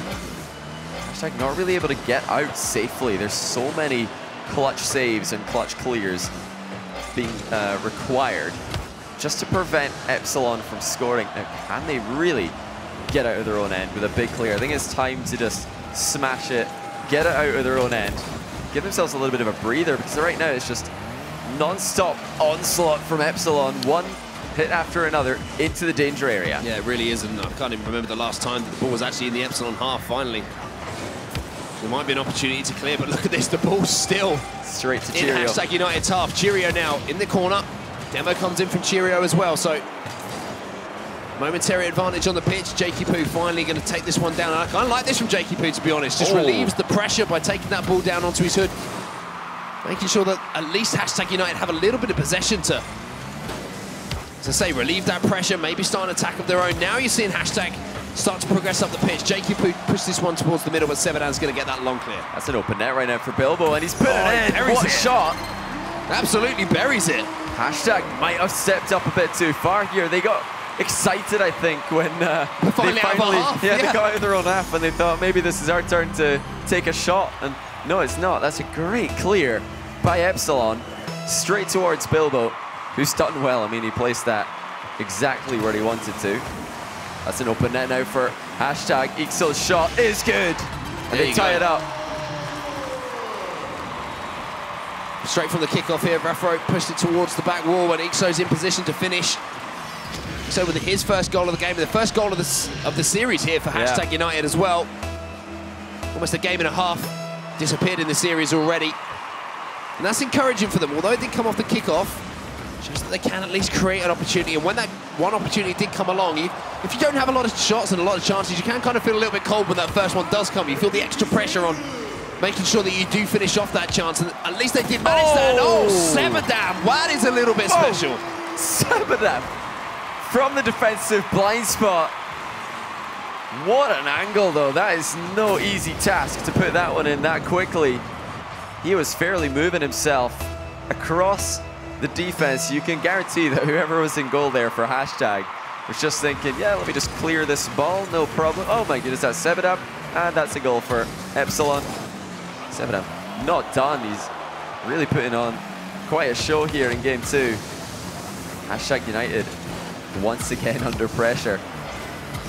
Unpredictable team, perhaps, Epsilon. They've not had a season that really makes so much sense from an analytical standpoint, but all I can tell you right now is they are playing very, very well. And it's so interesting to watch this Epsilon team, and they kind of crushed Hashtag's momentum there with that goal as well. You know, Hashtag first goal of the series, finally managed to tie things up, and then Sevedan just produces a finish like that. It's one of those where you just kind of have to sit back and go, that was pretty good. That was, that was a really nice finish, yeah. And all of the momentum you just gathered from finally getting back into the game is just wrestled away from you. And now Epsilon on the attack again. Bilbo challenging this ball, drops down into the middle. Cheerio going to be up to that one. Beaten to the ball, though, by Jakey Poo. And this might be an opportunity if he doesn't have any boost to get up and challenge Sevedan with any real meaning, to be honest. Raffro sends this one back in towards Ixo. Bilbo, though, with a good clear. A couple of great half volleys in the back wall by Epsilon are keeping Hashtag at bay.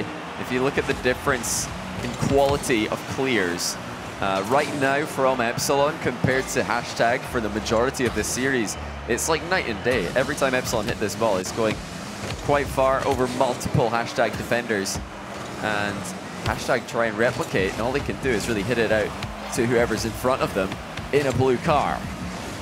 A slightly risky play here from Bilbo. He's dropped the ball down into a dangerous area. His teammate's there, he's got his back though. Sevedan now with a big long clear with 30 seconds left. Again, Hashtag haven't really created anything themselves from, we call it open play, just that kickoff opportunity that they put away. 18 seconds left now. Epsilon are just looking comfortable at the moment, and Hashtag United, they're really looking devoid of ideas. This is such a huge, huge series win for Epsilon should they get it. It blows the league wide open, and it just needs to drop on the floor in a couple of seconds, and it's secured. Ball is in their half, though. Jakey Poo's there. Ball's in the air now. Ixo with the chance. The box. He puts it in. He's done it. He sent it to overtime. Finally, Hashtag United creates something.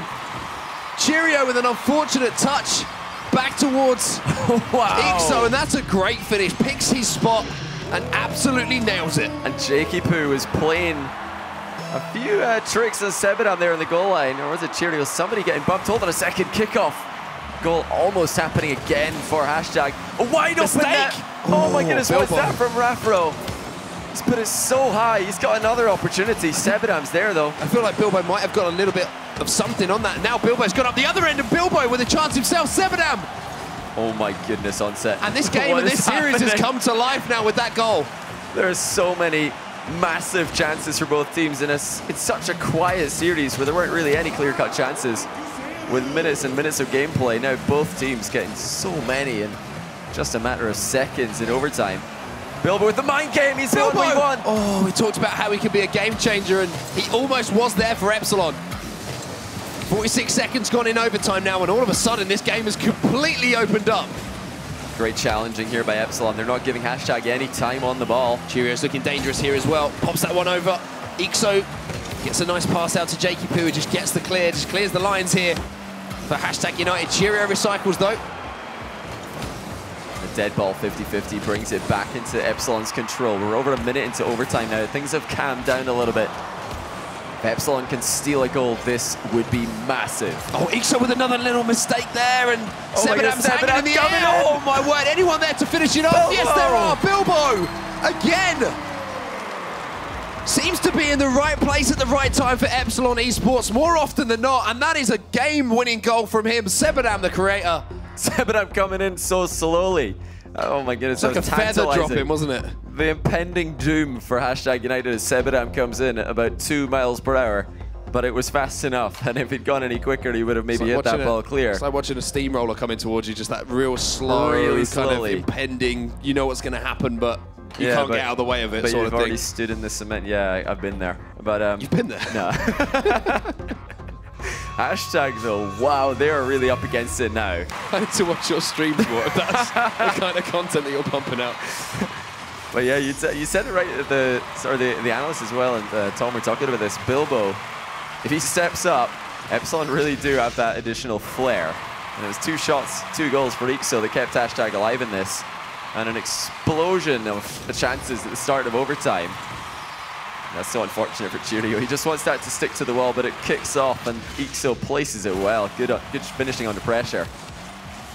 It was amazing how that game opened up in overtime as well. We saw the goal towards the end of the game, obviously, to send it to overtime, but that first 30 seconds or so was just, it was a free-for-all. It was both teams just going, okay, we're going to win this game. We're not worried about playing it out. We're just going to try and get that goal and send it to the next game. But with that big game going to Epsilon Esports now, they're just one game away from taking the series 3-0. I mean, who would have predicted that? Did anyone predict that? I don't think anyone did. Cole shaking his head. I like what I see though from Hashtag on stage. I mean, I like what I see from both teams on stage, to be honest. We've got hype from Epsilon, and Hashtag are trying to, you know, build themselves up. You see Doomsy there. That's going to be huge for them, just having him to try and lift them up out of this massive hole that they've dug themselves into. Well, here we go then. Epsilon Esports might be able to close out a 3-0 sweep over top of the table. Hashtag United. That's wide open. Sebedam gets back just at the last moment, though. And he, again, has been super impressive so far in this series. But Bilbo's been the spark. He seems to be the one who's on the end of everything good here for Epsilon. Ixo, though, brings this one clear. Bilbo with a good challenge here. Bilbo gets the second touch here. Rafro going to be beaten to this. Sebedam drops it down, but Bilbo decides to try and get into position for another shot as that ball drops towards him. Just slightly high up, wide and handsome, though. I didn't really get a chance to explain at the end of last game because it just exploded with a whole pile of chances just as we thought it was going to be all over. 2-1 in regulation time. But if Hashtag do lose this, Epsilon are going to tie them on 6 points in second place in the standings. Fnatic, of course, on 7. And then I believe Fnatic have still to play Hashtag. So Epsilon will be looking for Fnatic to do them a favor next week. Keep Hashtag on 6 points, so maybe they could win the tiebreaker there. And you've meanwhile got Nordavind and Asus Rog also right now on 3. So everybody actually currently has a chance in this group. The biggest chance is still really Hashtags. If they can make a comeback here, they're in. 9 points, they've made it. So it's down to them now to show why they are, you know, going into this day as the top seed, as the #1 team. What have they got when you put them 2 down against Epsilon? Let's see what they're made of. See if they can find a result from 2-0 down. They have been a little bit flat so far, to be honest, in comparison to previous weeks. So now taking this one out of the skies. Cheerio going to be challenged in that one, and Cheerio coming from these slightly deeper positions all the time. Seems to be really effective, to be honest, from Epsilon. Jakey-Poo pushes this one across goal, but Sebadam's going to have plenty of time to deal with this one. Cheerio again with a good challenge. Sebadam should beat both of those hashtag players to the ball, but here comes Jakey-Poo. Again, Bilbo. Seems like Epsilon are timing a lot of these challenges, winning a lot of these challenges as well. Momentary open net, but it should be okay for Epsilon at the back. Great hit there by Cheerio out towards Sebadam. Like you're saying about Cheerio, I mean, it's the most calm and composed we've ever seen him play. And you need that when you've got Bilbo in your team, just running riot at the other end of the field. It's a sign of maturity from Cheerio as well, to maybe say, I'm going to let you be you, and then I'll fill in that role and not burden you with that responsibility. Pull drop there. Might be an opportunity for the breakaway, but Cheerio again, the man back. Third man rotation. Oh, is this in for Ixo? He's blocked by Sebadam. He's looking for an extra touch there to take things back down low. They've got to be so careful. They're moving up again with all 3 players. And I mean, it's like last game. They're pushed back into their own half. They're being frustrated by Epsilon for such large portions of this game and of this series that when they do get a chance to break out, they need to be careful not to overextend. Epsilon will hit them hard in the counter, especially with players like Bilbo lurking upfield looking for redirects. Jakey-Poo's going to challenge that one, and Sebadam going to opt to maybe touch that one out wide to a teammate. No one there. Cheerio actually arrives. A little bit of boost to work with. Manages to get a block on that as well. And again, this is much like game #1 and game #2 before we went to overtime. It's just been so tightly matched between these two teams. There's barely been an opportunity of note so far in this game, and we've only got 1:23 left on the clock. Finally, Raffro's trying to do the defensive work here for hashtag. Nice touch there by Jakey-Poo to find Ixo. Now on this right-hand side, takes it past another one. Maybe a chance here for hashtag United. Anyone there to finish? Unfortunately, no, not. it's there. That is the chance that hashtag needed. That's the chance that would have put them in front with only about a minute remaining. Finally, we actually see a demo attempted there by Ixo. I'm so surprised we've not had more demos. With one team being pushed back into defense like this so much, and the other team sitting up so high on the midfield, you expect there to be demos all over the place as they're playing with pretty much half the field here. But it's been quite clean. Teams are prioritizing just getting out, getting back into a position of the rotation as fast as possible, which is perfectly viable. It's just not what you expect to see these days with how aggressive everybody's playing. Flip reset, Sebadam fakes it. Saved by Jakey-Poo. It's 30 seconds left, and Epsilon are still applying the pressure. And Cheerio is usually the one who loves going for a demo or two. He's super aggressive when it comes to that. And the long clear might cause some problems here. Sebadam has some work to do, doesn't make contact. Ixo, nothing but air for him as well. And we're starting to get a little bit nervy here. Hashtag United on the edge of being taken down 3-0 here. And it is Cheerio who gets that demo. 9 seconds left. Can there be a chance? Bilbo's the man again. And now it looks like Epsilon are going to retreat away. It looks like everybody's kind of decided to go to overtime here. One more high ball for Jakey-Poo, but he's put good distance on that one. There is Epsilon accepting overtime. We saw a fast kickoff opportunity last time this happened. Will it be the same story? Bilbo with a nice touch there, pinching the ball to safety. Ixo tries to maybe get a shot away of his own there. Oh, Jakey-Poo sends it towards goal. Raffro might be there. Big touch though from Bilbo. That's a huge touch in the context of this overtime. Sebadam now pushes it towards the corner. Going to put Jakey-Poo under pressure here. Good touch from Jakey-Poo though. Straight to Bilbo though. That is a problem with how Bilbo's been playing this series. Hashtag just a single goal away from being swept here by Epsilon. Another clear straight down the middle. Sebadam still up for this. Oh, Sebadam once again being the man who steps up for Epsilon. Wow, he has been the difference maker, Johnny. He had a lot of work to do after that first touch. Was so far to his right, but he straight away realigns his car and puts it over the top of not one but two hashtag defenders. And that is huge. Group is now wide open. Epsilon take out previously league leaders hashtag United. And not just that, but in a sweep. nobody expected that on set. Just another day in the office for Sebadam, though. I think he expected it. Sometimes you can just see Sebadam when he turns up that he just expects nothing but a win. And when the pressure's on, he seems to play better, which is always an impressive thing. It's a great feat to have as a player. But Epsilon Esports, a little bit like Fnatic, you're not quite sure what you're going to get from them. But then they just beat top of the league, #United 3-0. But that was such a tight series, Johnny. I mean, only a couple of goals. We had 2 overtimes in that series. I think the first game was 1-0. I mean, it couldn't have been tighter. Oh, absolutely. I mean, the games with Epsilon can be like that. Especially considering how they played last season, very, very defensive, sitting back. They've kind of gone back to that now. Just try and play safe, wait for the opportunities. And that works really well against #, who are now, you know, they're no longer the underdogs. They were underdogs week 1, maybe week 2. But now everybody's thinking that they're going to come in with a win, and I think that got to them a little bit. They were playing very nervously, whiffs from all 3 players at certain times. Meanwhile, you've got Bilbo, Sebadam, and Shirio. Consistency all the way through. And consistency is always the key in the Elite Series. It's a long old season, and to get into those playoffs, you have to put in the performances when it matters. Week 1 and 2, you get a couple of wins on the board. Yeah, sure, it's going to help, but it's those crunch weeks when teams are starting to play for those playoff positions, when they're just in touch still and they're desperate for a win, that things can completely change around. You see the favourites going in maybe week 1 and 2 completely change around, and it was a big win there for Epsilon Esports, Johnny, and congratulations to them. It's down to the guys on the desk to break it down. Thank you very much on set, Johnny boy. Great casting of what was a very fast and didn't muck about series from Epsilon. 3 games to nothing. Thankfully, we all predicted them. We all said it'd be Epsilon winning. Nobody said #, so we're correct once again. We correct all the time, Stumpy. Even on the this is a running theme, but that's why you're on this desk, because you know your onions. Listen, what was the difference for Epsilon? So you throw me with your onion chat.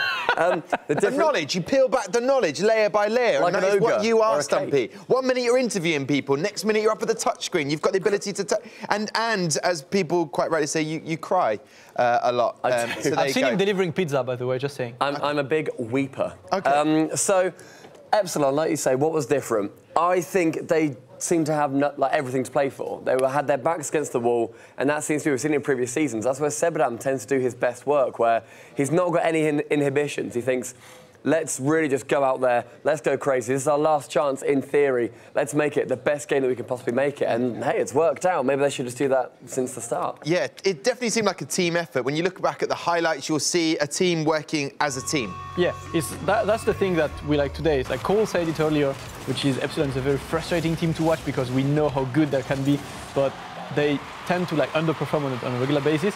Today they definitely showed how good they could be. Bilbo delivered. He's the wild card that we need to be consistent, and today he was the one consistent. When you have all 3 players just on point like this, it's really hard to face, and that's what was too hard for #. Yeah. When you look at the lineup, we said Bilbo was the wild card. I have to say, watching him celebrate with his teammates, he was definitely not the wild card, but the one with the wild love.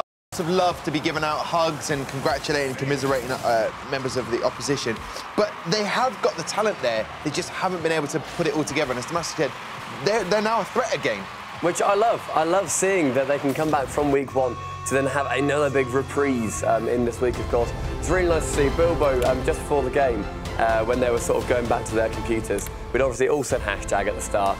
Bilbo looked at me and he just goes, "Come on, come on!" And then hugs coming left, right, and centre. They're coming out, which we love to see. And I wouldn't say it was necessarily a surprise result, but it is in terms of form. However, when we go to the table and we look at it, that's at the beginning of the show, that it was only 1 point separating, and now look at this. It means that any of those top 4 can now qualify. It's a beautiful situation. So really, when we look at #, they'll be taking on Fnatic next week.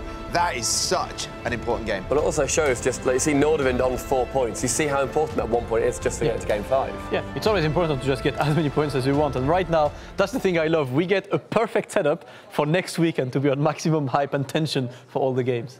Obviously, Fnatic will feel like the # are there for the taking. Right now, if you were to have that match, # are the ones that feel like, I don't know if we've got it anymore. If we had to do it right now, I'd say probably Fnatic would be taking it. But honestly, next week we could see the # we've seen in previous weeks. I mean, they've now basically thrown it a little bit into contention with their own performance. I've seen them perform so well across the weeks of the Elite Series.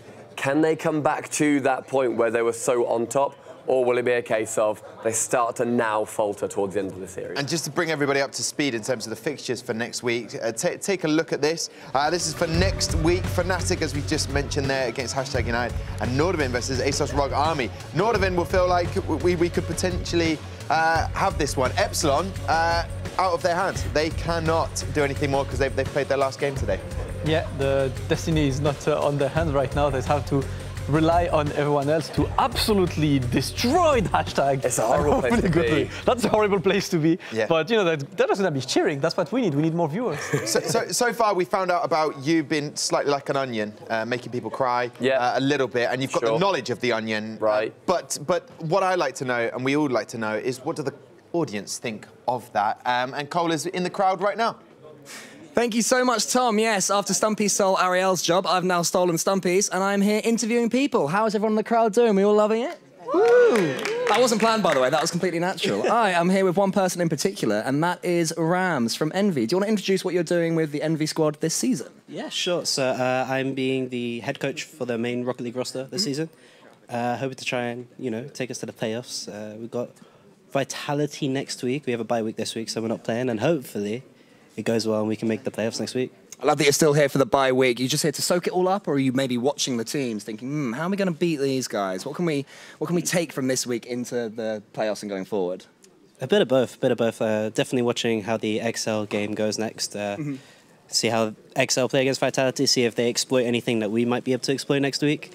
On top of that, though, it's like a great time to come down to Gfinity. I've been here since season 1, coming down every week, so it's nice to still be here and get to be on stage and finally make it. Yeah, and finally be interviewed by Cool Cole. Amazing, right?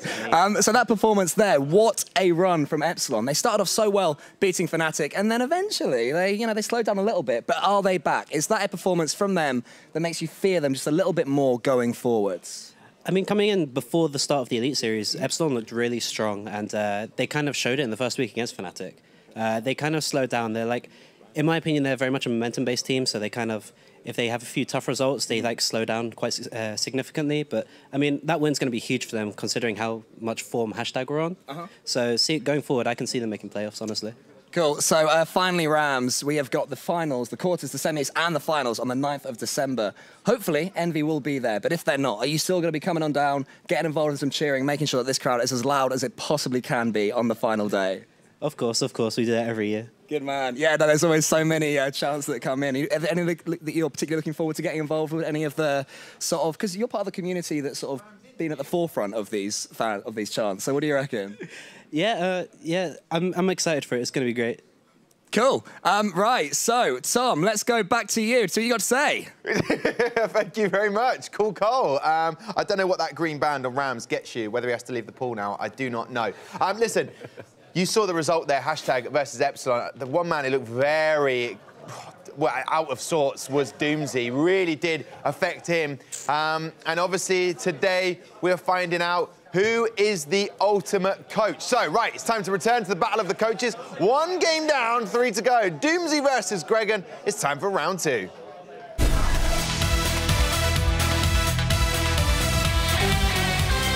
It's time to move on to round 2.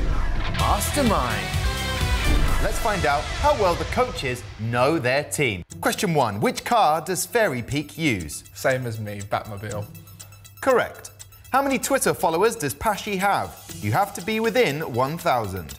19,000. That is incorrect. The answer was 22.8 thousand. Who has the most assists this season? Fairy Peak. That is incorrect. It is Nick's go.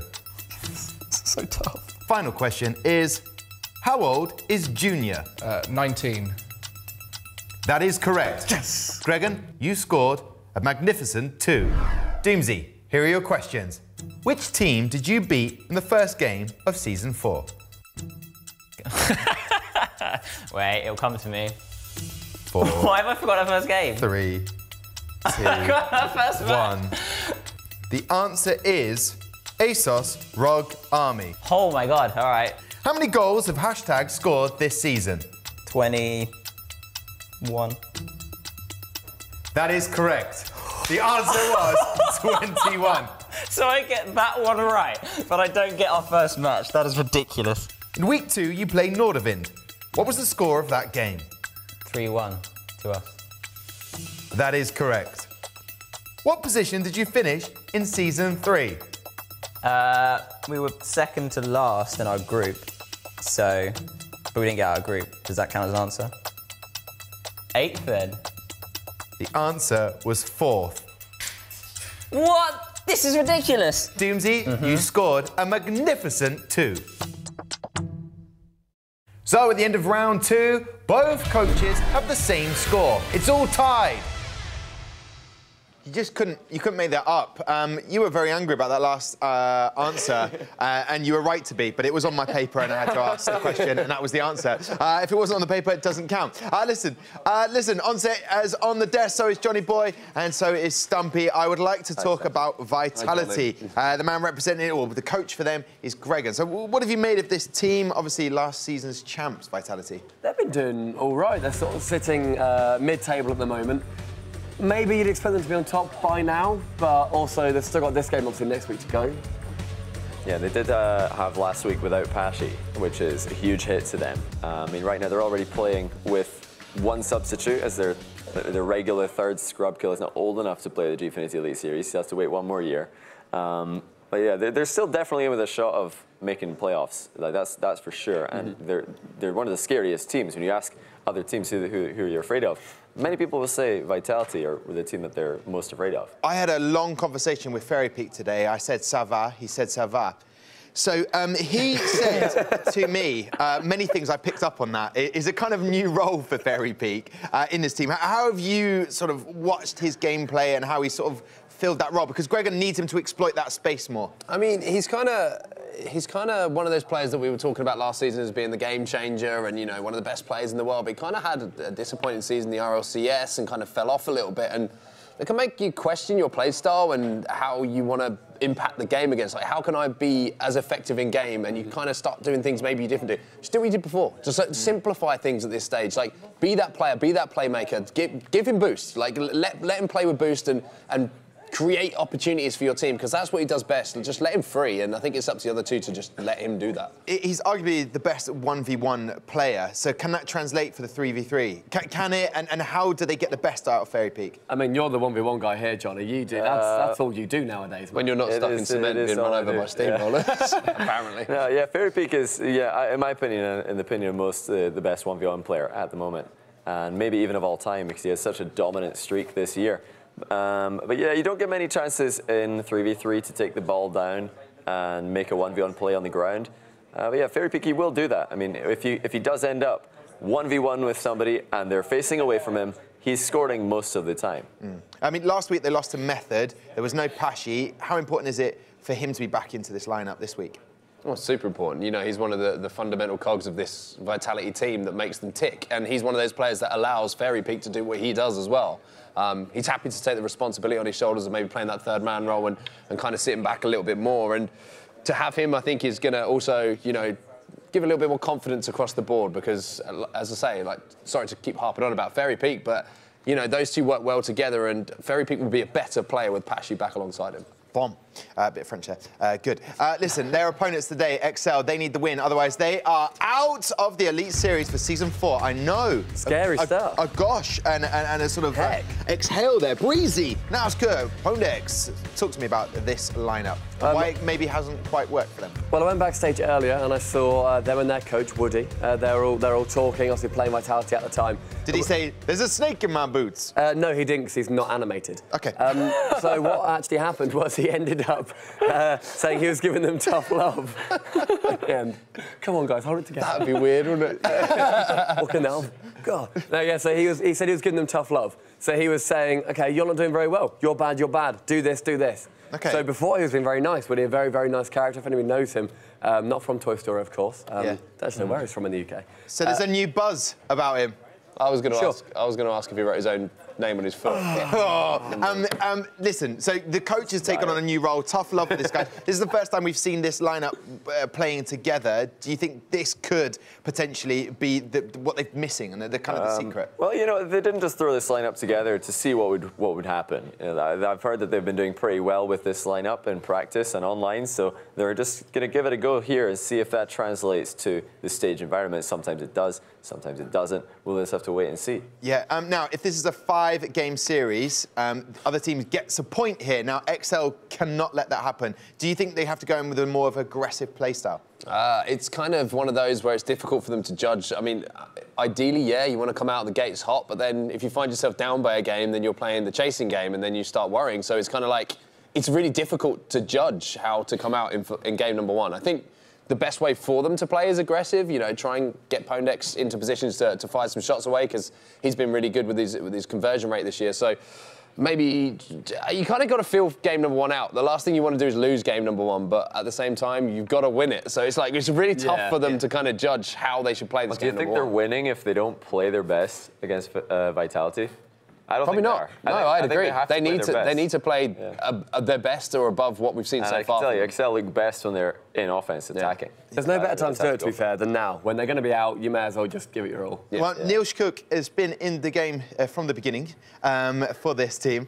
Looking at their stats of these guys, they kind of haven't quite delivered, but you say they're better on offense, and this is their game against method. 5 goals, 4 assists, 13 saves, 15 shots from that. Well, what do you make from that? And McLovin is a sub today, he's in the arena, but what do you make when you look at those stats? I mean, before we've seen them, like you say, very, very good on offense. You see just the sheer amount of shots, but that conversion rate, that is not one to write home about. You're going to want to improve that. Every shot you do get, I appreciate every shot isn't necessarily a shot. It might be like a backboard hit or to either side. But at the end of the day, if you've got those chances to put it in the back of the net, maybe just go for it sometimes. Instead of trying something a little bit different, just do the path of least resistance. Thank you. Keep it simple, win the game. Right, let's welcome out XL to the arena. We have Niels Cook, Pondex, and Breezy. Part of the league.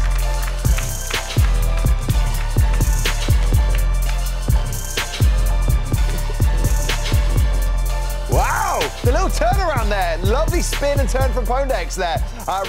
Will they be offering the path of least resistance for their opposition? Vitality. We have Fairy Peak, Nesco, and Pashi.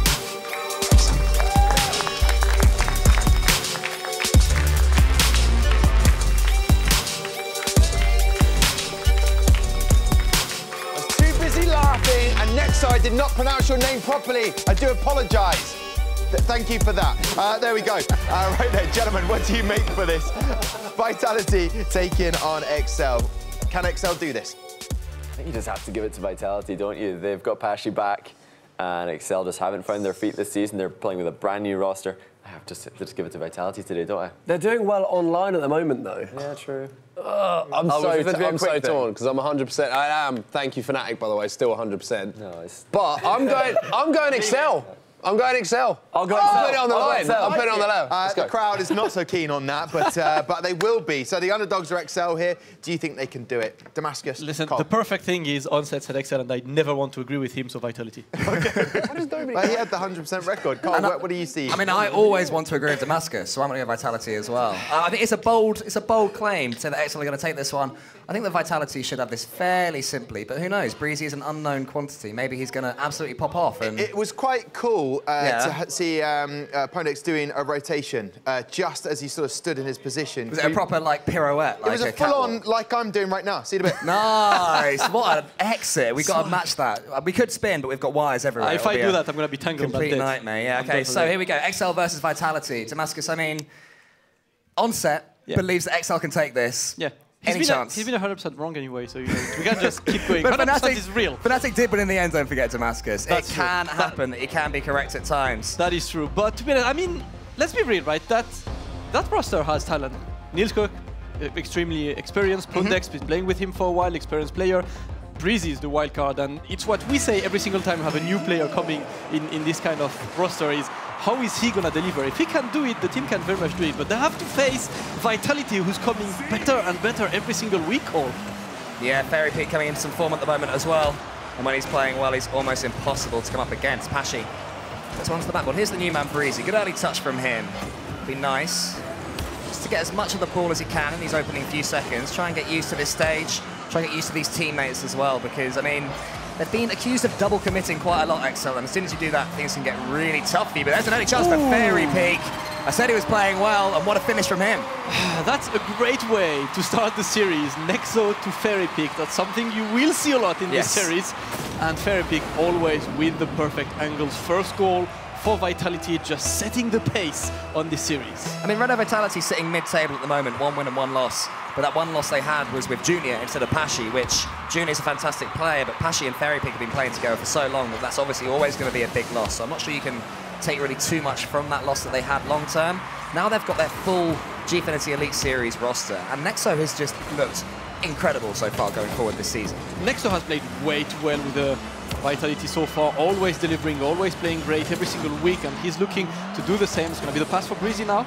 No one to get it. Fairy Peak try and get it comfortably. A good challenge by Pondex, but back to Nexo's hand, trying to send it to Fairy Peak. Out of boost and has to rotate back, but Nexo will go for it. Pondex again.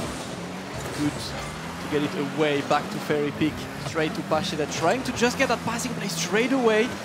Find each other quite well, and XL forced to be on the defensive that early. Yeah, Red Vitality are passing the ball around. So much zip at the moment. There's another one from Fairy, but it's cut out by Pone. Nielscook maybe could be up for this in time. Not quite. A good move out from defense by XL Esports. 1.5 minutes gone, and 1 goal to the good for Red Vitality as Fairy Peak launches this one forwards. Nielscook and Pone combine to get it away. So has a chance to put it into the centre. Actually, almost on the end of it. Not quite there. They're certainly looking to play the game the right way at the moment. Our Red Vitality. These passes coming thick and fast, but not too many shooting opportunities, which I think is going to be more and more surprising as the game goes on. And there's Nielscook with a snap equaliser for XL. Right as you say it, Nielscook gets the perfect shot. Pundex got the challenge before Pashy, and Fairy Peak unable to get it. 2 goals trying to get the ball, but unfortunately Nielscook is the one scoring 1-1. The game is even. XL is back on track. Yeah, and Breezy seems to be slotting in okay at the moment. Hasn't looked out of place at all at this level. So he'll be chuffed with how it's going so far. Here he is, turning around, getting back into the centre. Could be an assist for him, but Pone isn't quite able to beat Nexo to that ball. So in the Vitality half, Pashy's completely whiffed at that ball. Fairy Peak had to help him out and does so. And now here can be a counter-attacking opportunity. Breezy up against Nexo. But Nexo does get away with a good challenge that goes all the way towards XL's half, forcing Pondex to not get back into his corner, pick up some boost. Pashy's dunk. It's really good for a second. But it was defended well in the end. Now what can Pone do with this one? He went for that flip reset for a second, Damascus. You can see that he thought this is the flip reset opportunity, but he just couldn't catch up to the ball in time. He did try, unfortunately. Not this time, maybe another Nexo this time. Gonna get that pass forward. Pundex gets the challenge, but Pashy has been very aggressive on the offense today. Just keeps it up, just trying to keep those balls. Pashy sending it back to Fairy Peak. Fairy Peak out of boost, but managed to redirect it. No, it's for Breezy. Back into Fairy Peak's hands, out of boost, still manages to do a pass, but Pundex was there vigilant. XL still keeping tight behind, and Pundex this time gets an opportunity to put the pass on, not working yet, back to Nielscook. And here's Pashy. Little touchdown, Nexo to his right, good movement from him, but Breezy, alert, as he seems to have been since the start of this game. Can get it forward onto the backboard, just a little bit thick with that hit, meant that there was no shooting opportunity. Fairy Peak up against Nielscook, 1-on-1 onto the backboard, Nielscook sees it away, defends it well. Pressure continues on from Vitality. Actually tries to force a challenge into the centre, but doesn't get it. And then Fairy Peak with an awkward touch into the middle. It's set up Pondex. A great finish from Pondex, and XL have turned this first game around. That was a great one from the Pondex. Fairy Peak with a very weird one.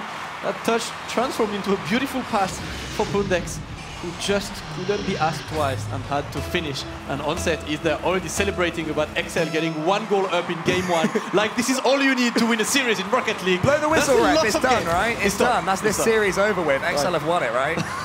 Says Onset, of course. Says, if Onset was the referee for this series, then questions are going to be asked about the integrity of this competition. But here's Nielscook trying to double XL's lead, almost. Playing with confidence at the moment. RXL looking really good with Breezy. Look at him, he's got no boost, but he's going for demo still. Almost leads to a goal. Pondex puts it high. Nexo just dribble this one away. Breezy launched it forward together. Nielscook must have been doing all sorts of bashing in the goal there. I'm not sure how it happened, but Breezy was just sort of dancing on his opponent's goal line, and Pashy for a second was nowhere to be seen. 1 minute remaining. XL still have this very slender lead. So you have this, but Nexo with a shot. Breezy was there to save it. Back into Pondex's hands. It's time for Pashy Just go. Breezy misses that one. And Fnatic gets a good opportunity to give a pass to Pashi. Great challenge by Nilskog. Breezy is there. Kind of alone to just set a pass there. Has Nexo in front, trying to dribble. Nexo with the correct challenge. Pundex could not do well against these two defenders, but Excel still ahead on the scoreboard. 30 seconds left for Vitality to get that goal. I love how many touches Breezy's taking. He's not afraid to dribble the ball, get it down onto his car. There's another one again, slightly heavier touch, but he's gone towards the boost, and then he's got the confidence to get that second touch past Pashi. Man with so much experience in this game. Nielskog is going to win this one. Breezy's chasing it. Is he going to go for the steal? It's not. It doesn't matter. XL Esports surely have taken game number 1. Onset's dancing. I wonder if the XL boys are as smug and as happy right now as that man over there is. Either way, it doesn't matter. XL take the 3-1 lead. Take the 3-1 lead, and that's a classic one-goal Vitality trying to just overcommit to get that critical last goal and get punished straight away. Great one from XL. 13 seconds to wait and wrap up that first game. Fnatic still believes it, gets that one, but good save by Nilskog there. 5 seconds left, and Pashi to Ferry, another save again. XL very solid on that first game, and Pundex gonna smash it to the ground as XL gets the first game of this series. Yeah, I mean, Team Vitality must be thinking that nothing went their way that game. They put in so many passes into the center, but credit to XL, they were sniffing out that infield pass every time it came in. I mean, at the top of the table there was Nilskog, but in the middle, Breezy with no goals and still more points than the guy in third, Pundex. Just shows how much of that ball he got. XL playing with confidence, and one thing that I would say about the original roster with Marky Dudar is that even when they took a lead, you were thinking any second they're going to concede. Even if they were 2 goals up, they continued to overcommit. Didn't see any of that from XL in that game. Yeah, I think that's also part of the pressure that's resting on Breezy right now. You don't want to be the one messing up with this, so he's not going to overcommit. He's just going to play it safe today and trust his 2 teammates, and boy, they've been playing well, Nilskog and Pundex. Yeah, you can see from the goals here coming in, Pundex on the end of Ferry Peak's really awkward touch. One criticism levied at Ferry Peak is that when things aren't going his way, he tries to do way too much, tries to get himself on the ball a lot more than he should do. And that maybe was an example for that second goal. Knocking that into the center did pretty much nothing for his team. So it was a really tough start for Renault Vitality. They've certainly got the quality to come back from here and still go on to win this series. But XL surely will be taking a lot of confidence from the way that first game went. Yeah, definitely. That's a great way to just start. And especially since a lot of people were doubting them, and look at the confidence and the cheer from these guys. You could see Nilskog with a big smile on his face when he entered at the beginning, just giving a little wink to the camera and stuff. That guy is here to play today, and he's doing it great. Can they carry on now? I mean, if XL do go on to win this series, I want to see all of them twirling. Because that twirl, I know Tom loved it, and you know, they're looking confident in real life and confident in their Rocket League gameplay as well. Pundex was at the bottom of the table, but for his team, should I say. But he had a good game as well in his own right. You know, his finishing was on point. He got himself a goal. And XL go into game 2 with a 1-0 lead. Can they continue to push on from here? Whenever there's a game like this, and the team that no one's expecting to do it do take the lead, you start to see what Stumpy and I call winner's tilt. When you're leading and you start to think, oh my goodness, we actually could do this. If XL can get the second game, then that's when that will become a factor. Yeah, we'll see if they can keep the momentum. For now, the first shot is for Pashi, but Pundex saves it. Pundex again getting this one straight to Nexo. Nexo has been a bit silent on that first game, just giving a lot of the job to do for Ferry and Pashi is going to try to get back to it. Breezy playing quite well. Nilskog with the resurrect. That's on target, but the save from Ferry. Great start again by XL. Another great pass into the middle by Breezy, but it was cut up by the Vitality man, and now Ferry Peak launching the counter-attack. Finding Pashi, the ball's going to hit the ceiling. It's going to fall down with enough pace that Ferry Peak should be able to win it cleanly. He does. This could be a chance for Pashi. Could be one for Vitality, but Breezy coming in from the other side of the pitch. Does get the clearance. It leads to a counter-attack. Can Breezy put the lead for his team? No. Saved on the line by Nexo. Dangerous moments for both teams in the opening of game 2. Either one of these guys could be 1 goal up, but amazingly, we're still at 0-0.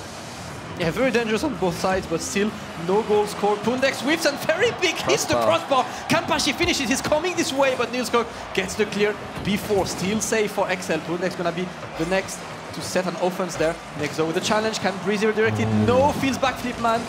Gives it straight to Pashi, and it's back into Nilskog's hands. The way this second game is going, whoever scores first doesn't need to panic too much, because I can almost guarantee there is going to be goals in this game for both teams. It's so open. All of them chucking everything at the attack. It makes for a great game of Rocket League to watch for the neutral. Ferry Peak and Pashi go up for this one. Will not want to double commit, even in a game as fast and frantic as this one. Nexo Wins this one cleanly. Looks at Goldwood. Niels cooks high. Breezy underneath him, but that's not the best touch at all. Breezy has to be alert, and like with everything, Breezy's equal to it. Yeah, it was a pretty good one. Nexo gonna try to get this one, but Niels Cook sets the pass to Pundex, Oh, and the what a soft finish. touch. What a finish! The softest of touches for Pundex to just make sure this is out of reach for Vitality. And Excel, again, sets the pace, gets that first goal, and are proving everyone but Onset wrong. But Onset, oh yeah, you had to remind me. Just I was getting excited for Excel. I hate to say it, Cole, you but, have to remind me. But no, it was a lovely pass. I actually thought it was slightly overhit. The finish in the end was so good. Nexo could be in a chance for an equaliser straight away after a miss on the backboard, but he didn't quite anticipate that miss coming in, and fair enough. Why would he have done? Still plenty of time left for Vitality, and I did say earlier there'll be goals for both teams, but at the moment it's looking more likely that Excel are going to get the second one than Renault getting the second one. Vitality just have to stay alive for a few seconds, eat up some pressure, try and pick up some boost before you can get away. This one is won by Breezy over to the side, that long crossfield pass. Looking for Pondex, but Pondex wasn't quite there. Here he is now, challenging Fairy Peak. Breezy, clear this away, gets one touch, gets two, but Nexo gets the challenge. It should be the equaliser, yes it is! From nothing, Renault Vitality equalise, and we do have a goal for both teams. And this is the risk that paid off for Fairy Peak. He was out of boost, and instead of waiting and letting Pashi just do the job, he decided to go on the offense, steal that corner boost, and just wait for that ball. That's just initiative from him again. We said that he's the kind of guy who does a lot when his team is back to the ropes, and when it works, you just have to give him a round of applause. Yeah, you're completely right. That key sentence, when it works, when regarding Fairy Peak, could be working again. This one, clean shooting chance, but Pondex wasn't in a good position. I think he was low on boost Fairy Peak, and the finish wasn't quite as good as it needed to be, but that was better from Niels Cook. Saved by Nexo. Still 2 minutes left in this game. Fairy Peak down the wing. Wants to get one more touch, could get a shot. Breezy saves it, but only as far as Niels Cook, who misses. They combine to get the save. Nexo onto the backboard. And Breezy has managed to scamper his way up there and can clear, but only as far as Pashi, who sets up Fairy Peak. A combination of two XL men do get the save. When will this Renault Vitality pressure end? Are XL able to get it away and actually get a couple of touches? There it is, Breezy finding Niels Cook into the centre, but Pondex was too far back. What a fantastic section of time there for Renault Vitality. Such a good 30 seconds, but still no extra goals to show for it. This could be one for XL down the other end, but not quite. This is where it's dangerous. Fairy Peak controlling the ball, getting it over Pondex. What a save by Pondex. Can Nexo finish it? No, Pondex again. Nexo this time trying to get the shot, could not get it. It's back from Pashi. A big whiff for Pashi. Oh, no! Goal by Pondex. Massive miss from him. He could have gotten the lead for his team. Unfortunately, not working. The pass to Fairy Peak this time using the backboard. Oh, what? The man just dove on this ball. Used the ceiling for the pass, went back straight away. No one was expecting him. Wow. What? Unawareness by Fairy Peak. Renault Vitality 2-1. I've seen a goal scored like that once. It was Devo. I think it was for Envy, but that's a fairly unique goal we've just seen from his own assist as well. He went out of the camera. No one expected him to go back. I literally took 2 steps back because I suddenly thought, why is there suddenly a Fairy Peak here? And why is it suddenly 2-1 to Renault Vitality? But with 45 seconds left, they are the ones who've taken the lead, looking to take this second game and get themselves back in contention. Even 1 point would be so important in this tightly congested Group A. All right, Pondex now gonna try. Has 30 seconds to get that ball. Pashi just trying to get a soft clear. Back into Fairy Peak's hands. Fairy Peak not taking many risks, and Nexo saves it. Pashi cannot keep going, but that's gonna be for Fairy Peak. No Breezy with a good challenge there. 18 seconds remaining. XL Esports trying to put the pressure up again, and the pass to Pondex. Unfortunately, could not finish that one. Back to Breezy, could not work again. 10 seconds remaining. Pondex gonna try to set one last offense, but for now that is gonna be for Nexo using the backboard. 3 seconds, really hard moment for XL Esports right now, and that's gonna be it. Vitality evens it up and gets game 2. When games are this close, Damascus, it's players like Fairy Peak that just have that incredible ability to score something out of nothing. That was one of the best Rocket League goals I've seen in a long, long time. So imaginative, so much improvisation. I can't wait to see that one again when we do the when we see the replays. But let's just take a step back and look at Vitality's performance there, because that was not an easy win by any means. They had to dig in there. That was not, and that was like a long sequence of about like 40 seconds of XL constantly hammering and like shooting, and somehow Vitality stayed alive through this and just kept the pressure up. A couple of double commits as well on Vitality. You could see the pressure and the panic on defense, but they just managed to keep it going in the end. It was actually XL that did take the lead after all that pressure And those double commits that Vitality had. It was a long way back for Vitality at the time. But first, a good infield pass from Nexo all the way to Fairy Peak. A few more chances happened, but we're all waiting for the same moment. Come on, bring on that goal. Okay, we did have a lot of pressure before then. Here it is, Fairy Peak onto the ceiling, lands on the backboard. My God.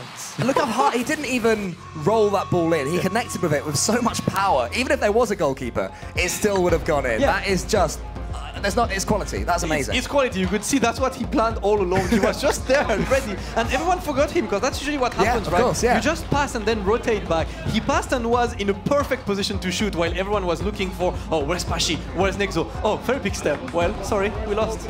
So now in this series as a whole, could Breezy's inexperience become a factor once again? I mean, he's been brought in. His team went 1-0 up in the second match, and they were 1-0 up in the series as well. They were looking really good, and suddenly they're equal rather than being 2 games up. Is that where you start to panic? Oh. Well, I'm asking a question, and Breezy is giving the answer. Dribbling down the left, so Nielsen can come in for the simplest finish that will get all day. Definitely the simplest goal to score there. Great work by Breezy to give that golden opportunity for Nilskog to get the lead. And just like the previous game, XL Esports gets an early lead. Gonna have to now face Vitality's full force offense, but XL decided to keep the pressure on. Yeah, for the 3rd time in a row, I believe, XL Esports do take the lead. They lost it fairly soon after in that second game, but can they hold this time? Niels kick to the side, and Pone helps him out with a really nice touch into the centre. Tries to get on the end of his own ball, but not quite there. Breezy had ventured forward because he knew that Niels kick was back, supporting in defence. Breezy actually went for a bump or a demo there. He's missed it. This could mean there's a chance for Reno Vitality. Pashi coming in, then Nexo. Pushed to the side by Pone. Nexo's going to try and get a second touch here. Breezy was already up on the backboard, so he can clear it away. And now Pone and Niels Cook both covering the backboard themselves. Good defence so far from XL Esports. Very few double commits. All the mistakes, all the issues that we've been talking about while they've had Marky Duda on the roster seem so far, touch wood, to be alleviated, at least so far in this series. Yeah, I think it's just Breezy's restraint in full force there. He's just not taking risks, just not overcommitting, going for the simple ball and making it work. He's been playing great on this series so far. In time. Now for Pashi, try to just make a pass happen, and he does to Nexo. Nexo cannot get it on target. Nilskog, which is as far as he can. Can Pundex get it? No, he gets it under. Nilskog there to finish. Not yet. And Vitality again somehow saves it and stays safe. Back to Pashi for another clear. Pundex though is going to chuck in another attack with a couple of touches on the wall. Nielskog's in the centre. Fairy Peak closes down Nielskog, but Breezy, Fairy Peak just dived in front of the way, sacrificing his car temporarily to save his team. I think otherwise that would have been 2-0 to XL, but now Fairy Peak on the counter, gets the perfect flick, it's onto the post. Pashi must score, he misses though. Pashi 90 had to put that one home after Fairy Peak's dribble. Now Nielskog has a chance to counter, but it doesn't happen. Yeah, and the big moment as well for Vitality. I mean, you know how dangerous it is. When you see Fairy Peak starting a dribble, you know danger is going to happen. It happens every single time. Unfortunately for Vitality, or fortunately for XL rather, that goal did not happen, but just like that, we talk about the man, and he appeared and delivered. Fairy Peak, once again, is the goal scorer for Vitality. If Vitality go on to win this series, then Fairy Peak deserves a knighthood, because he is just smashing everything home. His finishing has been sublime this entire series, starting in game number 1, and then of course in game number 2 with that goal. But that was just important in its own right, you know. I mean, an important equaliser, a timely one. And Vitality were maybe starting to question themselves a little bit, and XL was starting to grow in belief. And there's a long old time left in this 3rd game. Pundex with a touch into the centre. Nielskog must score, and he does. A great response again from XL. Great play there by XL, the amazing pass. You can see all players there. Nilskog to Pundex. What a pass! What a pass by Pundex. And Nilskog got the 2 easiest goals of his career today. One thing I love about Pundex is that he uses every inch of that Batmobile. He's not afraid to use the underside of the vehicle in order to soften the ball, to make sure he doesn't hit it as hard so his teammate can put it home. It's creative. It's really clever. Definitely really clever from him, and he's getting the lead for his team again, but it's time for Fairy Peak to use his backboard, just get that clear straight to Pashi. No Nilskog is there to challenge it. Pashi still gets the better of it. Double commit there on XL's defense. Fairy Peak booms it straight, but not on target again. Nexo try to just delay that ball from going on his side. Pundex direct, not in, as Fairy Peak is there to save, but Nilskog again, the hat-trick for the guy. And he's getting 3 goals for XL. A potential really good game 3 to take for that team. I am dumbfounded by how well XL are rotating today. Yeah. You know, normally when they they've always been capable of beating teams like Renault Vitality, but they've always been weird matches. They've been scrappy, you know, it's been 5-4 and all of the goals have been tap-ins because the goalkeeper decided to go for a wonder and pick up some boost that he didn't need to get. This XL roster are playing like a good Rocket League team. Yeah. You know, they're playing the game with so much shape to their movement. Breezy has just slotted into them so well, and they are deserving leaders at the moment. Yeah, and you could see how it was for the entire series. It basically took it took one fairy pick to be able to score against this team, and it took one amazing fairy pick as well. It hasn't been easy to just like break through their defense. They've been really solid. Nexo still trying, but Nilskog with a good challenge. Can he get the shot? No, it's gonna be cleared by Pashi. Straight to fairy pick, not touching Pundex again. Extremely aggressive and gets so many important balls for his team. Vitality's best chance at the moment is hoping that Fairy Peak can just bring out another wonder goal, because other than that, nothing seems to be working. That might be 4. No, Nexo was there at the back post. Clear it away. Good pass from Fairy Peak to Pashi. Close down and knocks into the centre. Niels Hook can knock it long the other way. Nexo, the ball's going towards your goal. Yeah, I think that one was travelling faster than Nexo realised. First he wanted to get a lovely little touch, just catching it. Had to dodge into the ball there because suddenly it was on its goal line. All right, 1 minute remaining, and Vitality is going to try to get those 2 also important goals. Their Fairy Peak heading towards the ball, does not have much boost to work with, just has to clear it. Nexo this time, and he gets stolen that boost narrowly by Breezy there. A great demo by Breezy. Pashi there, but Fairy Peak again saving that goal from coming in. Nexo has some room to maneuver. No boost, unfortunately, for him. Cannot set a strong pass going. Fairy Peak's gonna take it upon himself to make something happen, and still no. Again, as you said, Cole, the rotation has been amazing from XL. There is always someone, and Pundex just manages to very softly touch that ball just to get these points and to get Onset just jumping around and having fun. Whatever it is. Onset is literally walking past our caster's bench and sort of dancing in front of us. You're making it very difficult to cast Rocket League, Onset. We're trying to look at the replay and all we can see is you just in our faces. But I mean, he's got every right to be chuffed because XL putting in a performance that only he backed. 4-1 up in game number 3. And Vitality looking like they don't know how to change it. I think this one's already gone. They've written this game off. All they're trying to do for the next 10 seconds or so is just build some momentum to take through. But that's not a great start. Nielsen does have a chance to dribble away. Fairy Peak, chance for another wonder goal, but blocked on the backboard. This game is going to trickle in to the 4th. XL looking every bit worth their lead. And Damascus, I can't even think on the top of my head what this does to Group A. Because in Group A, we've got Vitality on 3 points, Reason on 3 points, and XL on 1 point. All of them with 2 games played. We need mayhem next week, and XL winning would ensure that next week's going to be ridiculously tense. At this rate, we need a team of people who are really good at maths to come in and bring the biggest calculators you have ever seen. Because obviously, big calculators are better calculators. Obviously. Just to figure out what's going on if XL do go on to win this. They've already guaranteed themselves 1 point for getting 2 games in a series, so that won't do too much to the table, the 1 point for XL. What would change the table is if Vitality can win this next game and get a point for themselves, but we'll worry about that when it happens. I mean, this all started with Breezy, who I was worried he'd start to panic a little bit as Vitality were coming back, getting an easy finish for his teammate. Yeah, like Nilskog got a couple of easy goals to finish there, but I have to just stress on the amount of work Pundex did in this game 3, especially. Every single ball he got was a perfect pass to create danger for one of his teammates, and Nilskog just exploited it so much. Pundex just created those double commits, created those opportunities, and just made the job easy for his teammates. Yeah, he did, and he just used every single part of his car as well. It wasn't just once that he used the belly of his vehicle. It's the whole. I don't know if this is something he's been practicing himself, you know, when not on the pitch, just experimenting with how the ball reacts from different corners of the Batmobile. It's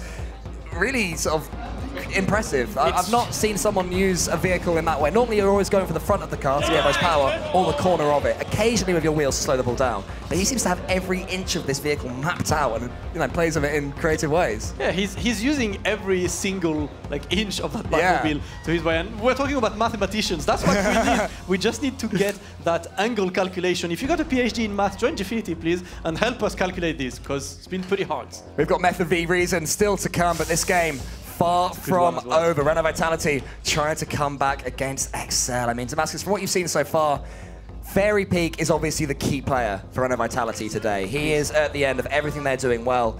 Is it a question of him carrying them through?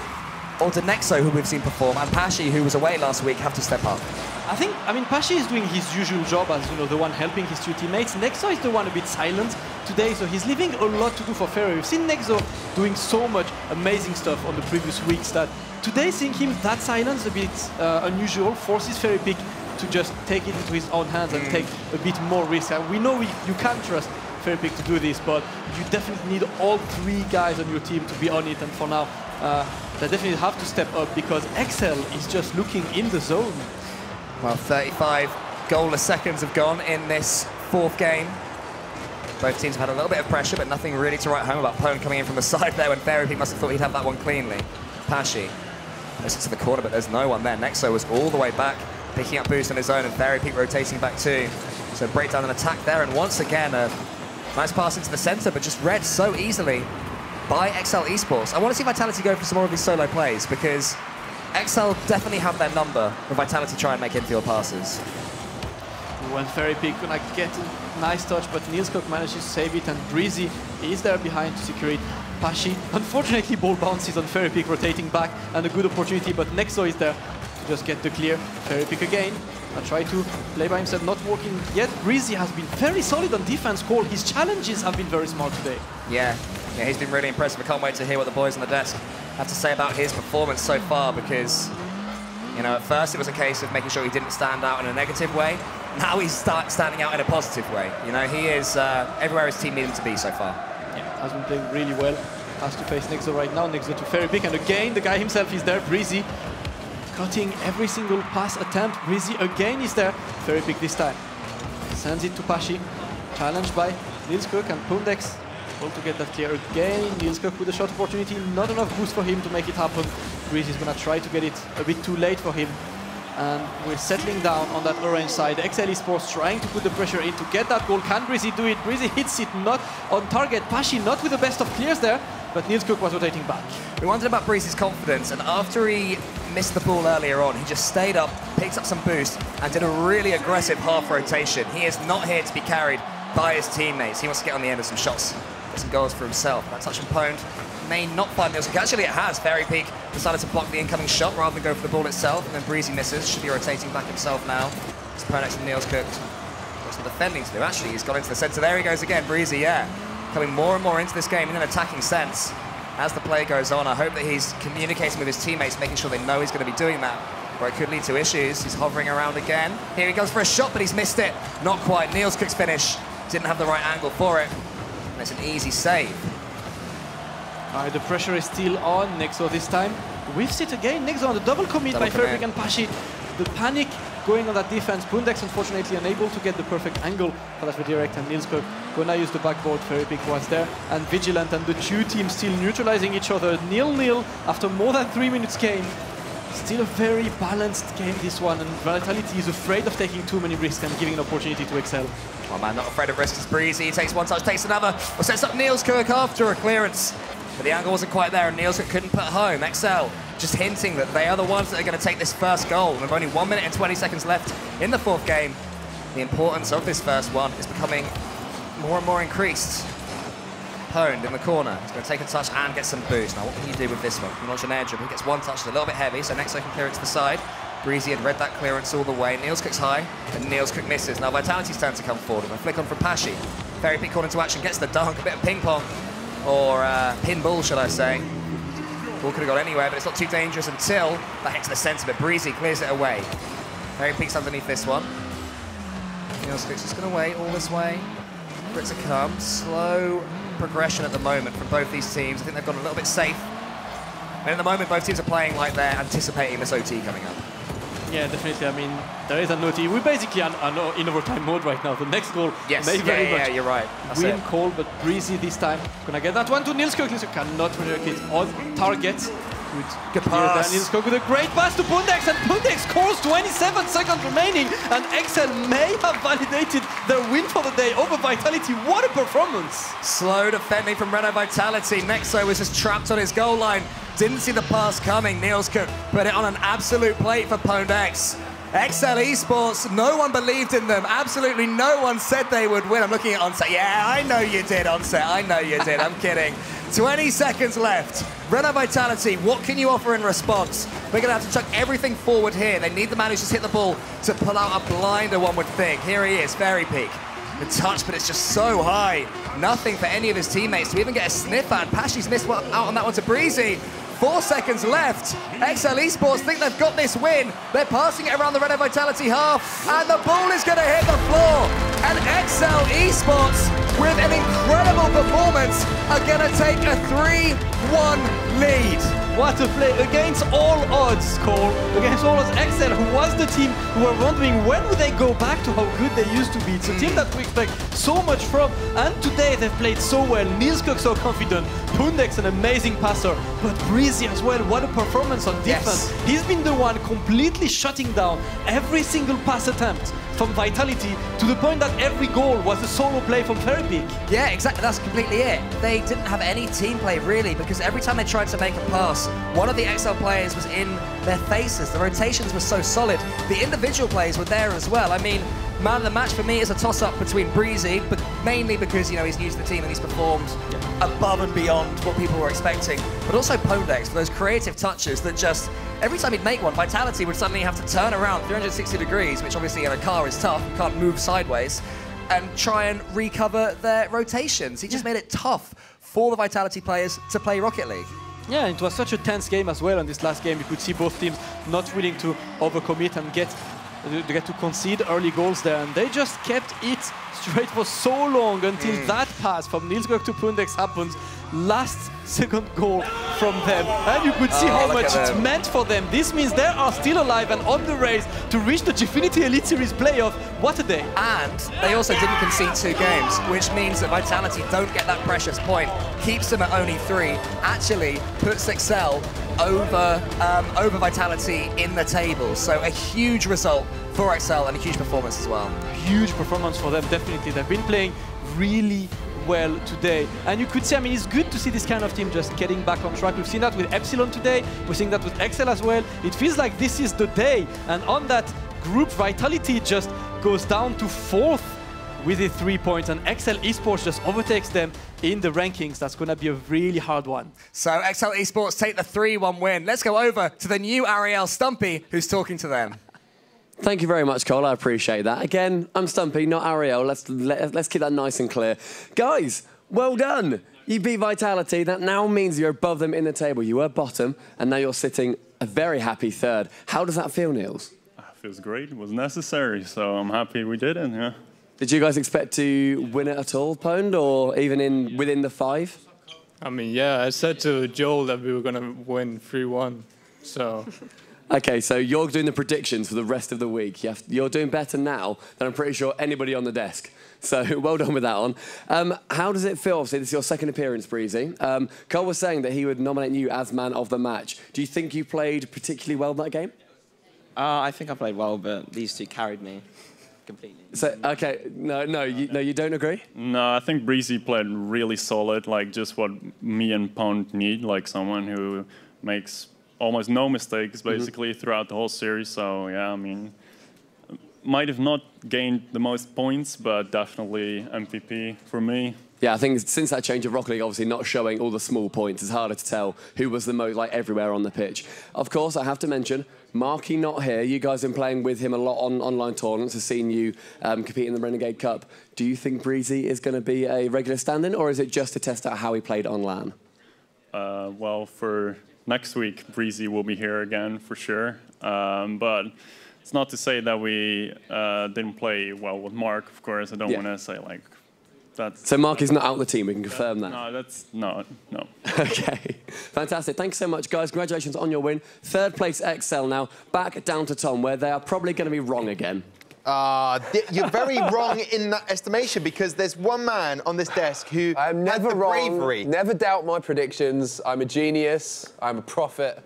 And also humble about it, and I That's respect that. the most important thing, isn't it? Wow. Yeah. So on to Johnny Boy, what did you make from that? I mean, obviously, a bit of a surprise there that XL got that win, but they needed the win. They got it done.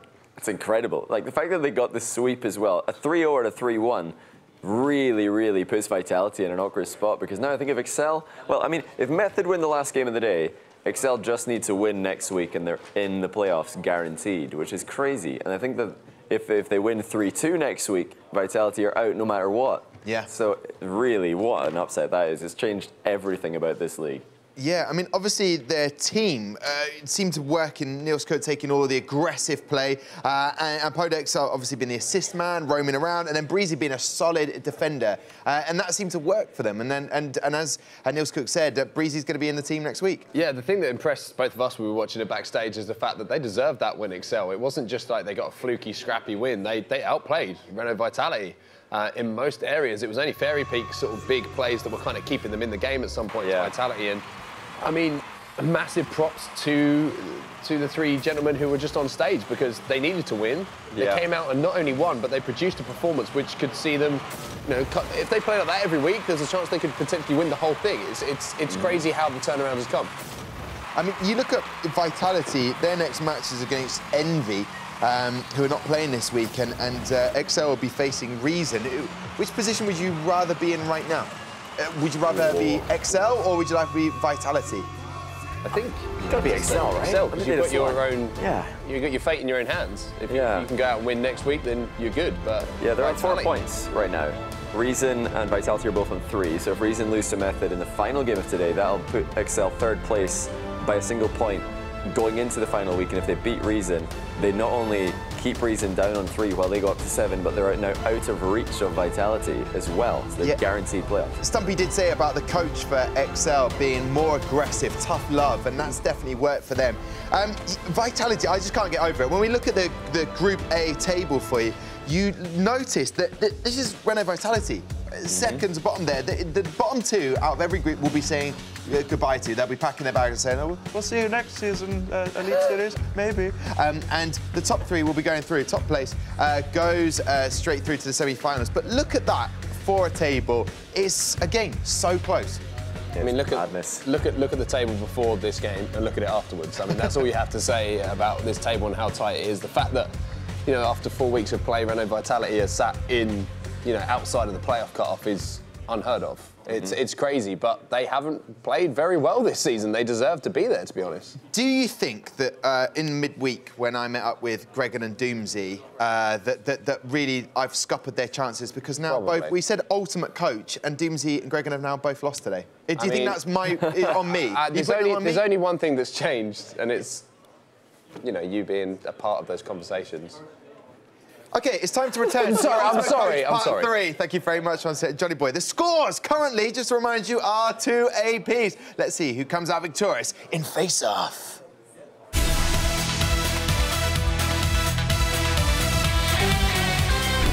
There has to be a winner. It's time for round 3, face-off. Gentlemen, welcome to face-off. This test will be seeing how you cope under pressure. You will take it in turns to insult each other, but make sure you keep a straight face. If you lose that straight face, you lose the round. Doomsy, away you go when you're ready. I met Vitality's fans last week. It was good to meet them both. The only thing that's got repetitive strain injury in your life is results in competitive games. Sorry, I was just trying to imagine your team with a personality.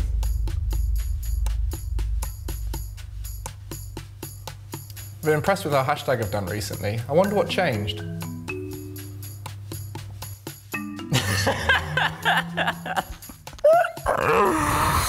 Okay. I prepared for a battle of wits, but I see you came unarmed.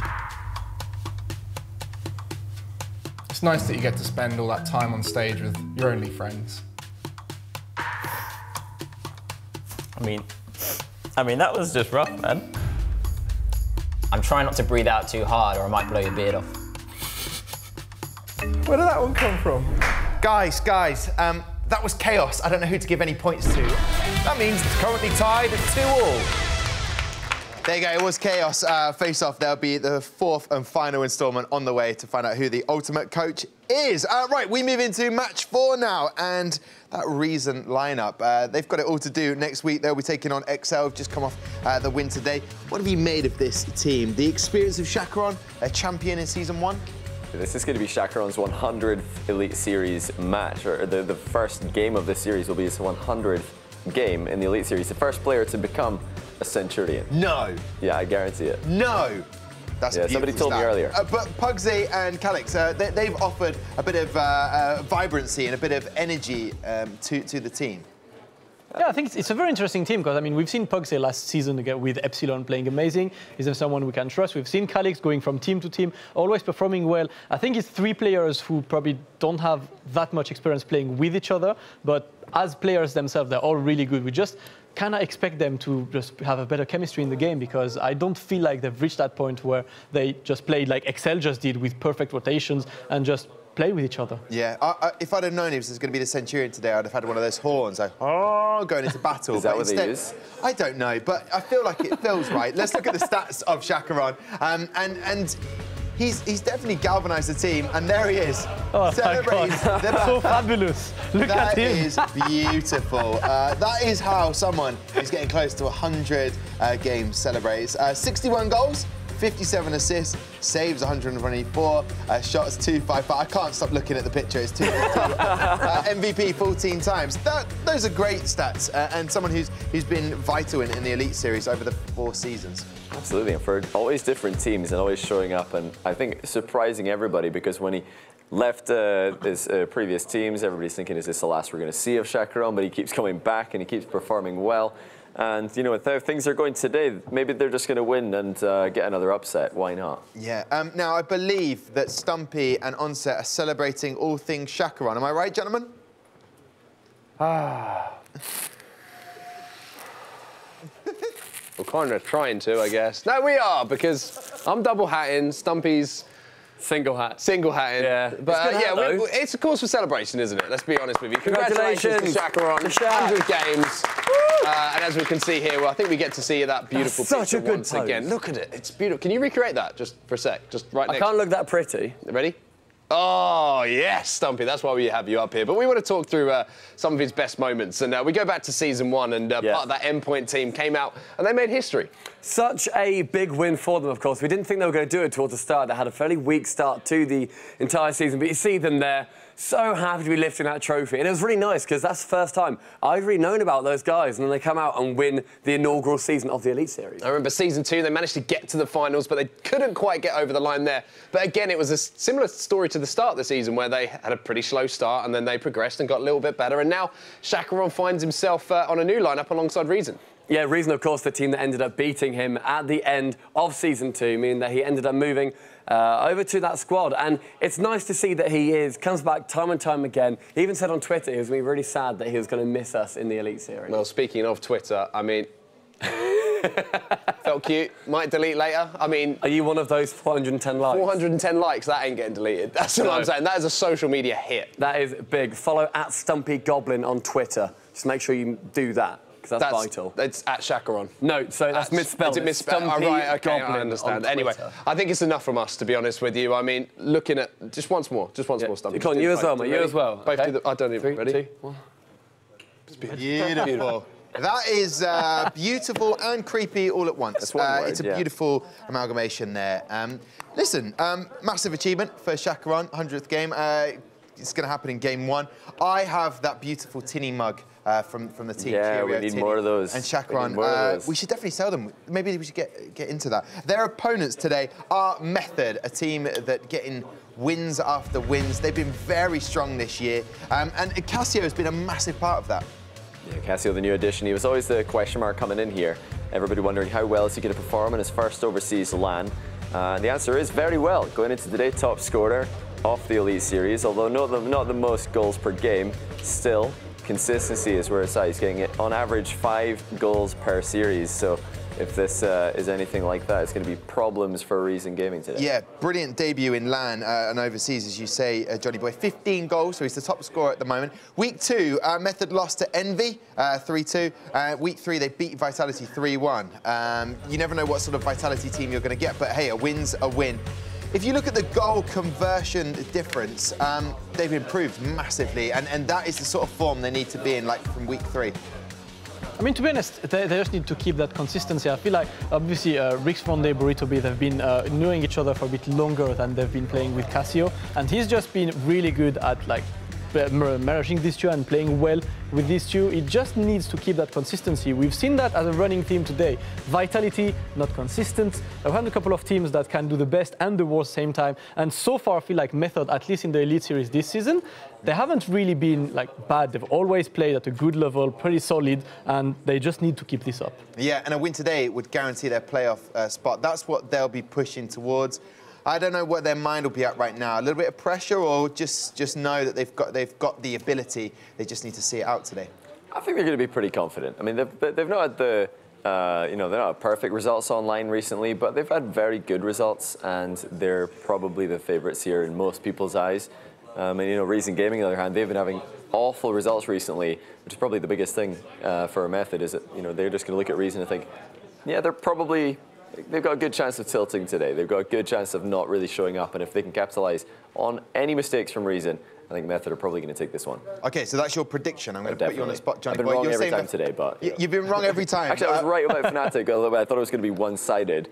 But yeah, I'll give it to Method this time. All right, would you agree with that, Damascus, for your prediction today? Method is favourite, but I've said it today is my hipster pick day. I want mayhem next week, and if Reason wins, there's going to be 4 teams that can qualify in this group. So I'm just going to back Reason for this, all Reason today. He's calling for chaos for next week. All right, then, let's see what happens. For Method, let's welcome them out. We've got Burrito B, Cassio, and Rix Ronde. You just stepped in the danger zone. Man, you should have slept, should have stayed at home. Now you're on your knees and you're well alone. Cause I keep swinging till the heads get spinning. Oh, I love it. Some of the Vitality boys one play tonight in Street Fighter, TKI. So he's shouting out his boy Cassio. It's a French feeling, but right, for Reason, they have to stop this. Calix, Pugsy, and Chacaron!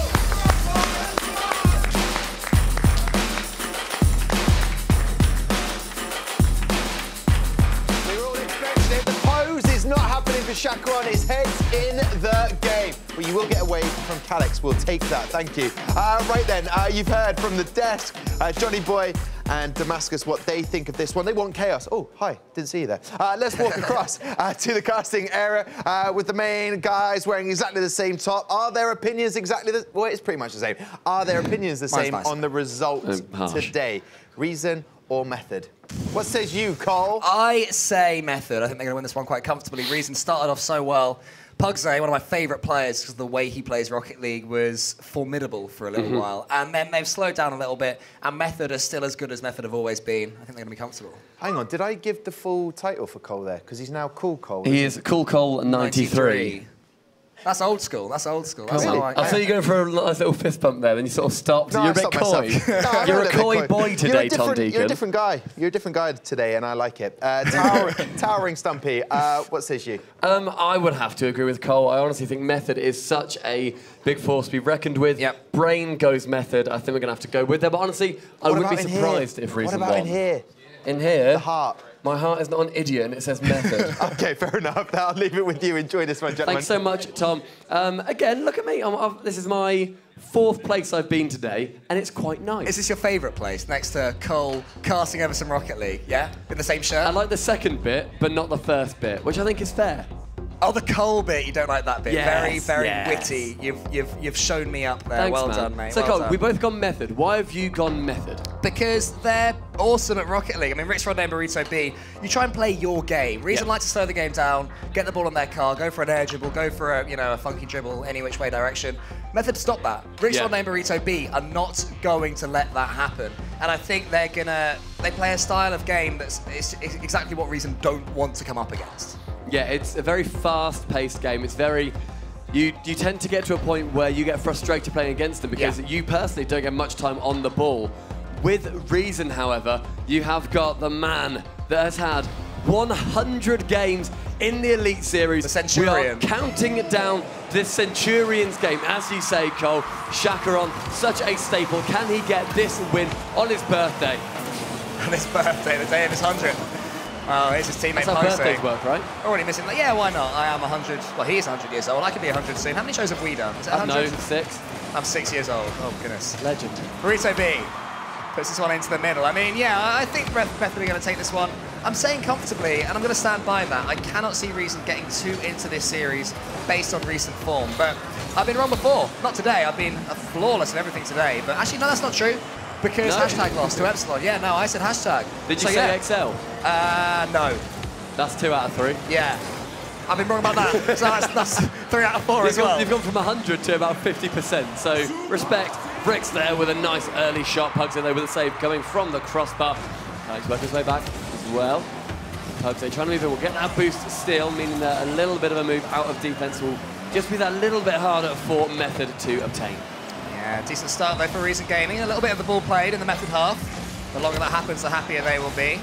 Although we didn't mention, of course, Stumpy is Casio, who he does play the Reason method of playing. You know, he loves to get the ball himself and make things happen with those solo plays. Here's one, dribble into the center, past Calyx, but not past Chacaron. The Centurion, not sure if we mentioned, the 100 boy. Gotta love him. Next run, they puts that one high. Pugsy's coming up though. It's gonna be dangerous for Method, depending on how good this finish is. Casio, oh my goodness, just about does enough to put that one to the side. It's been really tough for him. And again from Rix Ronde, playing with 0 boost. They're doing so well with it, and sadly for Reason Gaming, they were all back picking up some boosts of their own and weren't there to carry on that potential attacking chance. Yeah, approaching 2 minutes gone now. Not many clear-cut chances come up for either team, apart from Rix Ronde's attempt at the flip reset. About 10 seconds in or something crazy. Pugsy now trying to get on the end of Calyx's touch. I said Casio gets the save. Oh, what a save. Hits that line, but saved away by Burrito B. Pugsy to Calyx, can't quite connect. We saw that in the very first game. Happens so often from Nordavind. That great pass and the finish is not quite there. Casio, he will finish though. Method take the lead after a couple of minutes of game number 1. Yeah, Burrito off that side wall, getting it away from Shaq. Calyx bouncing central after the shot emerges from Rix Ronde, and Calyx sends it in. It's something we've criticised Calyx about quite often, how so often he'll clear into the centre. And it is risky. I don't think we can blame him on that one because it was a reflex save, but something to keep an eye out on going forwards in this series. Can he clear it into the corner? It's also something identified as so strong from Method, is that they very rarely clear central. They clear it to the corners, and that's something that Reason Gaming, they can end up almost exploiting that very good habit that they've got themselves into. It's a good clearance from Calyx. Burrito B's equal to it though. Rix Ronde decides to leave this one to Chacaron. He sends Calyx long. No, he doesn't. Calyx couldn't get there in time, so it was actually Casio. In the end, he could dribble away. Still on the sidewall, reading post-ace hit, puts it on target. Chacaron gets the save, but the pressure will remain on as Burrito B puts it into the centre. Method turning the screw, trying to double their lead. Reason just trying to hold on for a little while, slowly build themselves back in to this first game, but it's looking more and more tough for them as it goes on. Bounces high, going towards that Reason Gaming side, but nicely caught by Pugsy. Carries on to Calyx, but Casio getting rid of it before it emerges into too much of a hassle. Chacaron, though, getting nice and in the way. We've seen previously that can really demoralise a team. Whenever they try and clear, you've just got that one player that gets a very annoying position and just jumps on top of you. That's good read from Shaq in the goal. It looked awkward. The ball was directly above him, but he met it well. Burrito B gets one touch for half flip, and then up against Pugsy in the challenge. Casio can come in to help him out. Not sure how much boost he's got. Not too much, so the shot's only on to the backboard. Calyx read it well and cleared it to Chacaron, who keeps it going. Now he's up against no one in goal, is he? Rix Ronde just about got back in time, but only as far as Pugsy, who should equalise, but no! There is Casio with a brilliant save off the post. Goodness me, what a chance for Reason. But they couldn't take it. I don't know how I ended up reading that even. It just got to a point where he jumped and hoped it was either going to be coming clear to the side, or the fact it went off the post actually aided him quite nicely. Chacaron central, nobody to receive. Brings up nice and early. Calyx now with a shot chance, goes high where Casio is lurking. 45 seconds are going to remain. We need to come from Reason nice and soon. Central cleared by Shaq, goes for the double, can't quite get it. Reason, so Rix for the double as well, but Calyx cleared nice and long. Every time seems to be getting shut down in the middle for this last sort of 20, 30 seconds. Now Casio with a chance. Interrupted by Pugsy, but it goes central. The 2-0 secure. So far this one's going to script, and it was one of Casio's solo plays. First a touch out wide, then a slight fake there, which meant that when the challenge come in, he was already coming from a perfect angle, and Casio gets the second goal, which one would expect is going to be enough for Method to take this first game, but there is still 28 seconds left. If Reason can do anything from this kickoff, they're just about in it, but it's gone into the far corner, and Burrito B keeps it going, just eating into those seconds, the last thing Reason Gaming need. Casio, 50-50 to the side, Burrito B put this one in the middle. I mean, we're seeing the game away at the moment. Reason, not too poor a performance. but Method just looked that slight bit better, that little bit more likely to score their chances when they come. Yeah, I mean, Method, of course, top of the table for a reason. And reason are fourth. Obviously, looking at last week's standings, I can't go work out in my head how that's changed. I think Reason now are bottom. After Excel got there, and now on 4 points. So Reason, they're up against, in theory, the toughest team they could be playing right now. Game 1 didn't necessarily reflect that, even though Method got the win. Yeah, I mean, it wasn't flawless from Method. They didn't completely overpower their opponents, which I think they have the capability to do. But it was comfortable. They played the game right. They showed the game management, which maybe in the past Method have been questioned to having. When they're a goal up, when they're 2 goals up, can they just slow down by a few percent and make sure they don't concede silly goals? Here, they took the lead, and they never looked like losing it. No, I mean, of course, that shot by what a shot that was, yeah. It was very close to going in, of course. Cassia ends up saving and then goes to the other end. Scores it about a minute or so later. Method, of course, really amped up for these. They need these points. Group A is so close at the moment. I mean, Method, they're not guaranteed to get through. Envy have still got next week to play. This is not certain for them. Although they're at the top, it is a scary moment. If you're going to think, okay, even if we lose these next 3, it could mean that we don't go through. Of course, great start for them to secure their place at the top. Yeah, and I think it was Cassio who was the real star of the show for Method there. We said at the start that it's going to be Rix Ronde and Burrito B that stopped Reason playing their game. Yeah. But down the other end is exactly where you want Cassio getting onto that ball as much as he possibly can. And I'm not sure if the microphones are picking it up, but every time there's a Method goal, there is an almighty shout from behind there. It shows how much this means to this roster. I mean, they've got the rival series again next season. They didn't have to survive in that, not quite, unfortunately, enough to make it into the promo playoffs. But these are guys that are on the up, Method, and this is a big part of that. But it's Reason that started to kick off better from there, almost an early chance for that. Opportunity for Reason to score there, but Calix shooting towards where the player was coming from. Needed to go left post with that, and that was almost certainly a goal if they could have got it in. That would have been their first goal of this series. Method aiming for a win and potentially even another shutout. Burrito B working his way on his right-hand side. Wave dashes, but to no avail, gets beaten to the ball. Rix following with 0 boost, cannot get that back boost still, as that's already been stolen by another player on the pitch. Cassio was out of boost there, because Calix stole his, and I've stolen some more as well. Calix on an almighty journey to steal as many 100% boost points as he can, which maybe the Method is still starved. Can Reason Gaming find that pass? Is Pugsay? Oh, the shot wasn't there. There were 2 Method players on the goal line, neither of whom had anything to take to the air with. That was a real chance, and it's gone from Reason. They missed a couple already in game 2. Burrito B catching from what Pugsay sent, who then gets on the other end of it. Minute gone, more chances come out for Reason than Method. Method seeming to not have the teeth on them at the start of this game, but last time they had that immediate beginning. Rix go for a flip reset. Pugsay.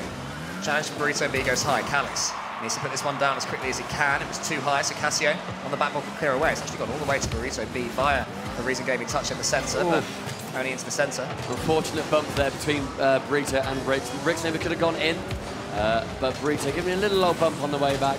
And again! Those guys need to stop getting caught up. We've seen how badly that can work for Excel. That works badly for every team. Yeah, so rare to see from Method as well, especially from Reason Gaming. Sorry, from Burrito B and Rix Ronde, who once played for Reason Gaming. Won this whole thing with Reason Gaming in Season 2 as well. So much history for them. With Chakron on their team. Not in the win. Oh my goodness, so many stories. Not in the win, but in the last season. So yeah, this is a 100th game, which Shaq ended up losing. His 100th game, he lost. Well, let's go for 200. That's a downer on it, yeah, exactly. Here's to the next 100, Chakron. And here's to this moment here right now down the left wing. Calix has been set up. The shot is again not good enough from Reason Gaming. How many chances do they need to ruin before they finally get the goal that they deserve? Calix goes high with this one. The ball's going to fall down all the way. Too simple for Rix Ronde. Chakron, however, does get a shot. There's a great bump on Burrito B, who gets the save onto the post. Not quite sure how much he knew about it, but Method survive again. Reason Gaming, they are turning the screw, but how many more chances can they miss? There's another one, this time onto the crossbar. They have to put the ball in the net because Method otherwise are going to come right back and get the counter-attack goal. Pugsay burning so much boost there, chasing the Method player up the wall. Gets 80 out of his tank, and in the end, it comes to nothing. If his boost management has been like that for the rest of the game, that does worry me, because when he does get a chance to go up and he needs to be fast to get there in time, that's where he's going to be lacking. If Reason Gaming don't take the lead in this game, I'm going to be really worried whether they're going to have the mental fortitude to come back. because they will feel they deserve to be ahead, but they just haven't taken those chances. Pugsley tries to make another one happen by setting up Chacaron, who's still got the boost in the tank. Let's put this one into the middle. Burrito B was reading it easily enough and locks it forward again. How many Method players does he have waiting to get on the end of this? There's none at all. Pugsley can clear it long. Could have been a chance of Method. It was a nice pass, but I don't think they believed that their teammate was going to be able to put that pass into the centre. That's the goal. No way. That has been sent all the way to the other end by Burrito B. And it's a chance that was given to them by Pugsley. Both players, for reason, in theory, can get to it. Neither of them end up going. They both turn around in synchronous. And that is what meant that Burrito B could get on the end of it and send it, of course, into the other net. 1 minute 30, 90 seconds, Cole. Method ahead. This could secure the second game. Reason Gaming going to have to come right back onto them, shake it off, and go again. Rix Ronda gets a touch onto the backboard. Calix into the middle. Chacaron was high, but Chacaron misses. And now they do have one-man Reason on the right side, but he's not going to get back there in time, is he? No, almost. But Burrito B's positioning was too good. Method had the 2-0 lead, and maybe this game wraps up. I honestly can't see Reason Gaming coming back from here. Ends up going back behind the defender, which I don't think anybody expected him to do. I thought he was going to go near post. Pugsley can't get to it, and I mean, after all the chances Reason Gaming have had, I think it's now so much more vital that they start scoring them. If you're frustrated, this just amplifies it. They also haven't scored now in 2 games in this series. The first was 2-0. This one is 2-0 with 1 minute left. If I'm on the Reason Gaming roster, I'm thinking let's chuck everything at our opponent's goal for the next 60 seconds. See if we can start building some pressure ahead of game number 3, or even get ourselves a goal. Just to pick up the pace, pick up the momentum, give yourself some belief back. Under a minute remains now. Reason, take your chances. Get some shots on target. That's better. Chacaron from Calix. Burrito B from the crossbar does end up getting the save. Sent long by that same man. Pugsley from the back. Gets a nice touch and catch and flick it back, nearly back round behind Cassio, but Chacaron collecting from the back wall. This pressure from Method, meaning the Reason cannot break out of their own half. Yeah, they can't. And also when they are on defence, they're covering the backboard so well. Reason must have thought that they'd have the goal so many times, but Method coming from the top. So if the ball is hit onto the backboard, they can clear it. If it's shot in the goal, they can just save it from above. Really good defending from Method. We're talking as if Reason have just missed. Not quite the case, because Method are defending well enough as well. And they could be, needs to do even more damage to Reason. That hit from Chacaron, not ideal. Should be a goal for Cassio. And it is. Method at the moment winning this one at a counter. Yeah, nice touch up by Rix just to keep the threat alive, and Chacaron from the ceiling. Cassio, nice read for it to go, bounce up, hit it high in the end. 3 goals in game 2, looking like the sweep is very much on. Honestly, Reason just need to be more clinical with their shots. Not necessarily take more time, but just think about what they're doing a little bit more. At the moment, they're taking them as if they don't get them often, and then they just need to take the shot whenever they can. Shaq hoping that on its way with a very, very cheeky dunk. Yeah, that's what we love, Chacaron. Knows the game is over. Don't care about his own personal stats too much, and he thinks, yeah, doink that one in. Give Colin Stumpy something to be happy about. 96 miles an hour. That's a power doink. Never seen that. That's a rocket doink, brother. A doink boomer. A doomer. Nice, yeah, Thanks, well, that's man. been coined. You and me, mate, you and me. Means a lot. But the Method roster, I mean, these guys, they are playing well. They're not playing as well as they can because they don't have to be, really, but they're easily doing enough to beat what's in front of them at the moment. Yeah, Method, though, still, it's not like they are having the strongest defense ever, I don't think. Oh, that's Obviously, true. it's been 2 clean sheets, so there's a good amount of defense, but it's not been so strong that it's impenetrable. Reason have had chances. They, like I said before, it just, like, more bumps like that, get a defender out, make it so you're creating bigger and better opportunities for yourself. This is so early on in the game as well. But Burrito capitalising on all of the players being up can just send it long in the end. Absolute sack of punch. The longer you miss it, the more you push forward. God, it was 1-0 at 1:24, I think, and that game finished 4-0.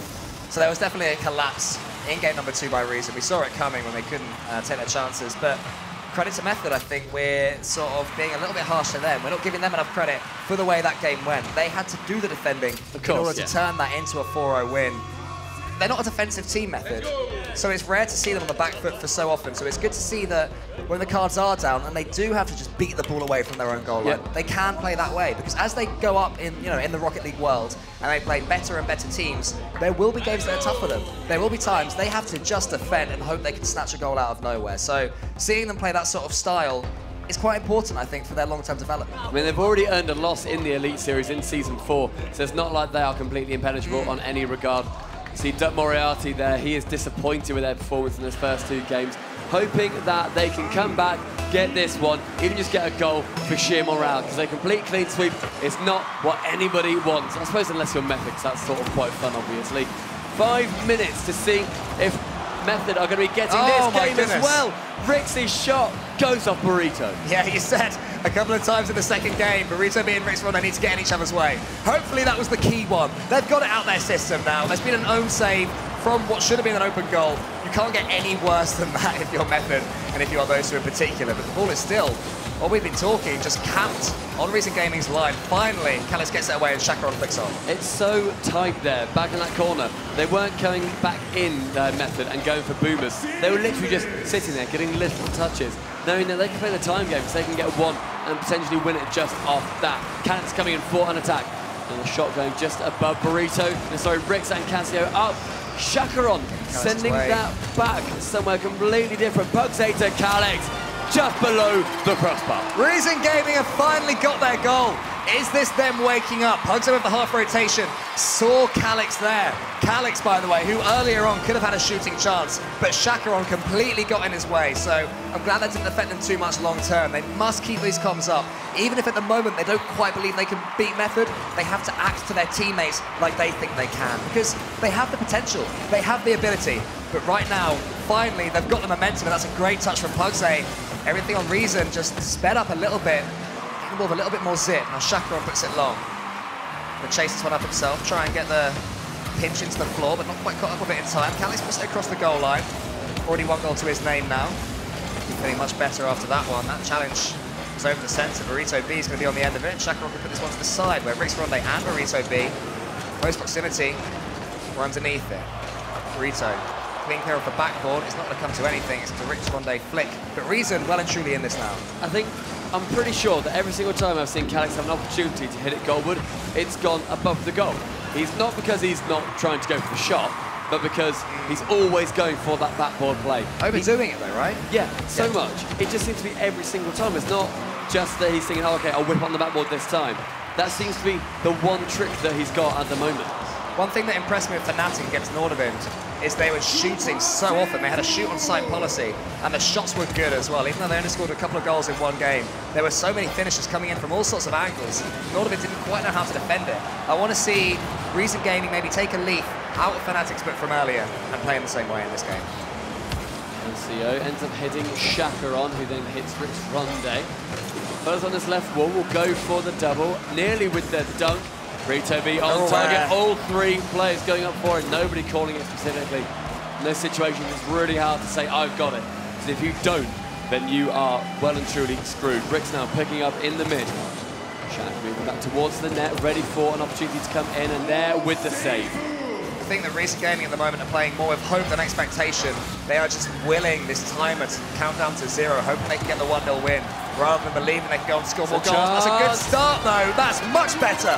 All 3 of them involved. Calix with a good finish off the pass from Shakeron. That is exactly what we want from Reason Gaming if they can get back into this series. Hugs a lovely double across even just to get to Shakeron. Ends up going high, and after that last defender is out, Calix can just get that essential tap-in. Now we've got a game on our hands. Method are going to have to chase 2 goals in the next 2 minutes. So dangerous in these situations, and they've chuck all 3 men at the ball, but can they do it against a Reason Gaming that's much improved in game number 3? There's another pass from Pugsay to Shakeron. Burrito B closing it down. Calix though was safely home, so even had Method come out with a counter-attack, there would have at least been 1 defender to clear it away, but this is more dangerous. Which one they're flicking that one on? Pugsay's underneath his own goal. Reads it well. Gets a good old clearance. At the moment they're doing well, just to put time and distance on this ball, making sure it's nowhere near any of the cars on the pitch. The higher it goes, the more time is wasted. Reason seeing this one out. Alex again catching mid with a nice double. No boost now to continue, as he does end up getting challenged by Casio, who bullies him out of the half. Almost. Yeah, Pugsay trying to find Shakeron there. I like that. Getting something a little bit different. Maybe Calix has also been told, stop going for that backboard. Go for a shot every now and then, man. There's a chance for Rix Ronde, but he's bluffed his lines, and Calix clear this one away now. After a bit of a bump from Rix Ronde means that actually Burrito B comes in and knocks this one onto the backboard. Pressure from Method. They'll need a goal soon though if they're to get back into this game. Pugsay knocks it forward and Shakeron to his side. Good challenge. Been in the way twice now, has Shakeron. I mean, that was obviously not the biggest chance they've had ever from Reason, but it was literally just a case of, it was unfortunate. Now, from that backboard, what is it that we've seen the Reason Gaming side do wrong? Burrito goes up, Chakron thinking that's where the shot comes from. Good fake in the end. Burrito, yeah. Yeah, good fake in the end. Chakron can't get on the end of it. Now, 45 seconds remain. This could be the one that is a 3-0 for Method if they can just get 1 or 2 more goals. For reason though, so much to hold on to here. They cannot afford to slow down. They have to keep getting in Method's faces because if they sit back passively, Method have the ability to pass around them and make sure they're the ones who score this next goal. Pugsay onto the backboard. Good start from Reason. They're not slowing down yet. And this could be a chance for Chakaron, but it's saved just about by Method. Pugsay comes in, they're lining up Reason. Chakaron tries to flick it on. Can't quite get there. Now, Method have done job number 1. They've survived, stopped themselves conceding a 3rd. Can they go down the other end and get the 4th goal for themselves to make it 2-all? Cassio on the side. Just gone high, he wanted to get that one across. Touch wasn't there, that's a great touch from Chakron onto Pugsay. Burrito B is back to save and defend. Coming forward is Calix. As soon as this ball touches the floor, Reason Gaming are back in this series. Chakron goes for it, Burrito B keeps it up, and Richmond, they could have got the flick, but he's not quite there. And this series is going to at least 4 games. That's the one that Reason needed to potentially start turning this round. That could be their confidence winner. You see now, Duck Moriarty standing behind them, being their coach, their life coach, their Rocket League coach. Their spiritual leader. Exactly. He's giving them fist bumps, he's tapping them. It's great. It's lovely to see that he's up there again. Duck Moriarty previously leading them to complete success over an entire Elite Series. Oh, I forgot about that at the beginning. Rix Ronde saving Burrito B's shot, and then Reason Gaming a little bit backboard centric until that infield pass, and Calix, fair play to him, smashed that one home. This has been the best moment for Reason Gaming so far. All 3 of them involved in attack, and then a good finish at the end of it. Yeah, it was just full of good ideas, I think. I mean, I didn't see Calix go for more than, I think, 2 backboard hits. They've not worked. Okay, try something new. Reason there. So much energy. So much more energy than any of the other players up there. He's great, isn't he? But it shows how important having a coach up there is, or how important it can be. Method, of course, obviously having theirs up there as well. We've seen Gregan behind, we've seen Doomsy behind. Yeah. They can amp teams up. And Rams for Envy, yeah, you can amp teams up so hard, and I really love seeing it. And of course now, I think Reason, game 4. I think the key thing these coaches are bringing is that the worst thing you can do when you're losing, and this goes from any level, all the way from the top to the bottom, is go silent. Yes. When you're on comms and you're losing a few games, and one of the players stops talking, you know there's trouble. Yeah. It is impossible not to give a smile or a fist bump or a grunt or something when you've got Duck Moriarty behind you going, come on. You know, it provides something. It provides some sort of communication. Keeps these guys on the same wavelength. And Reason Gaming, don't knock them out just yet. They're a team of unfilled potential. Can they come back against Method? One more though, just needed for Method, and they are going to be hungrier than ever to get this game.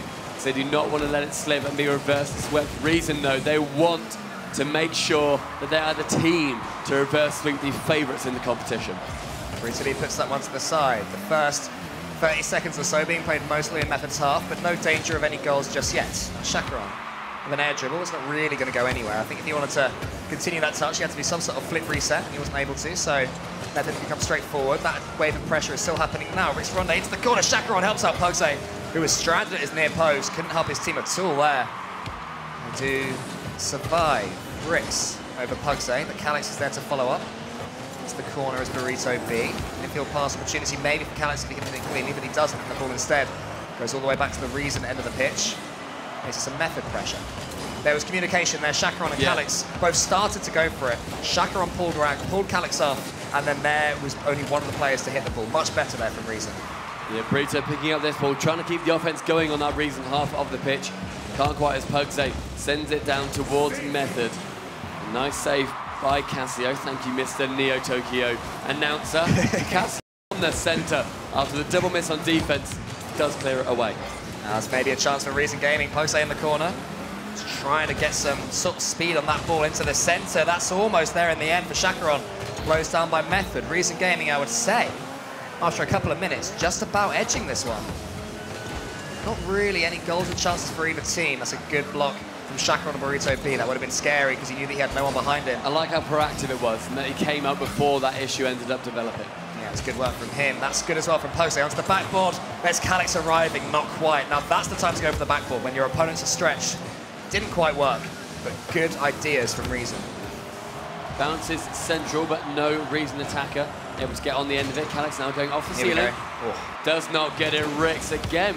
Every time something big develops, they are just shutting it down. They don't want to deal with a save. They want to get a block.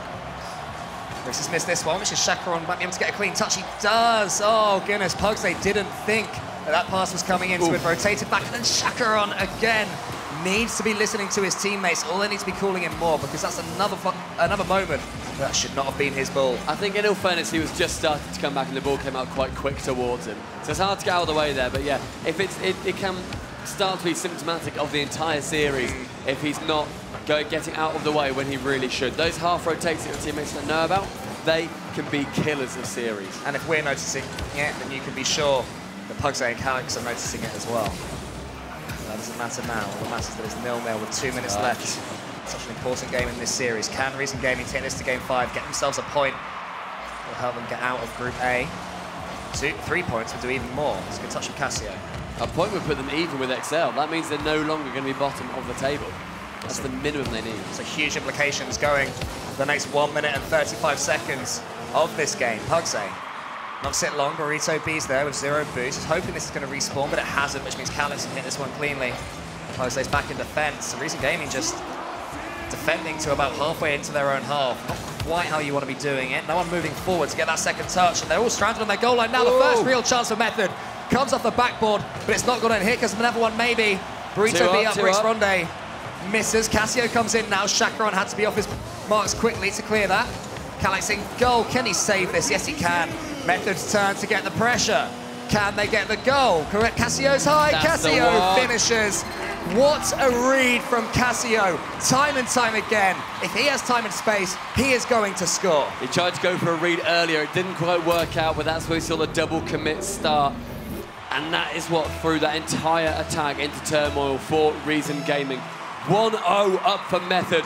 This could be the 3-1 series that will secure them a spot in the playoffs. Now just going above that goal line. Again, Calyx going for the backboard. Tried to go for the shot, couldn't quite get the angle on it. Calyx finds himself out the back, will get a clear central. Pugsay opting not to go for it. Rix ends up missing. Burrito now from the back again. Calyx needing to make something special happen now. Otherwise, Reason are well and truly bottom of the table. Pugsay to the side. It's now or never. Do or die for Reason Gaming. Chacaron pushes it long. I think he had a teammate up still. No, he doesn't. He has to chase his own ball. And Rix Ronde just teases him with a little touch, but that's a good challenge from Calyx. Burrito can clear it, and then a miss from Pugsay. Reason have to be connecting with every single touch they make now. Have to push it forward, but they're stuck in their own half of the pitch with 10 seconds left. Calyx up. Burrito B equal to it. Rix Ronde's on the goal line trying to cause some damage to the Reason Gaming defense, and there is no time left now for Reason. This has to be it. Calyx missing this touch. Method make it 3-1. Reason Gaming bottom of the table. Method top. Method sitting oh so pretty on the first double digits we are seeing in Season 4 of the Elite Series. Group A is topped by a 10-point Method. That is such good work for them. We were saying how strong they were coming into this series, into this season. And basically I'm season of series now for American and British TV. It's really getting in my head. Yeah. Into Season 4 Method, they are scary to go up against, and they're proving now with their 3-1, I guess, record so far. Yeah, I mean, it was 3-1 in matches that they've had, and also 3-1 in that match. Look at them there in the goals, in the leaderboard. They're looking so good at the top. It's nice when sometimes we're right. The start of this season, you, me, and I think it was Shogun were all asked, who do we think is going to be top of the table and has the best chance of winning the entire Gfinity Elite Series Rocket League? We all said Method because they're such a dangerous competitor. Burrito B and Rix Ronde, I mean, they didn't start off the most synergy in this series. They actually got in each other's way a little while. As soon as they stopped doing that, Method looked impossible to deal with, as we've come to expect from them, no matter who they come up against. Yeah, Method, of course, doing very, very well to earn that win. Reason, however, it's going to be disappointing that they couldn't take it to Game 5, that they couldn't end up drawing alongside Excel. Now, it's going to be a tough time going into week number 5 now. They still have one more game to play. Yeah, they do. Let's just have a look at this one again. Calyx did have a chance, almost. Almost. So near yet so far is the story of the day for Reason Gaming. Until that goal came.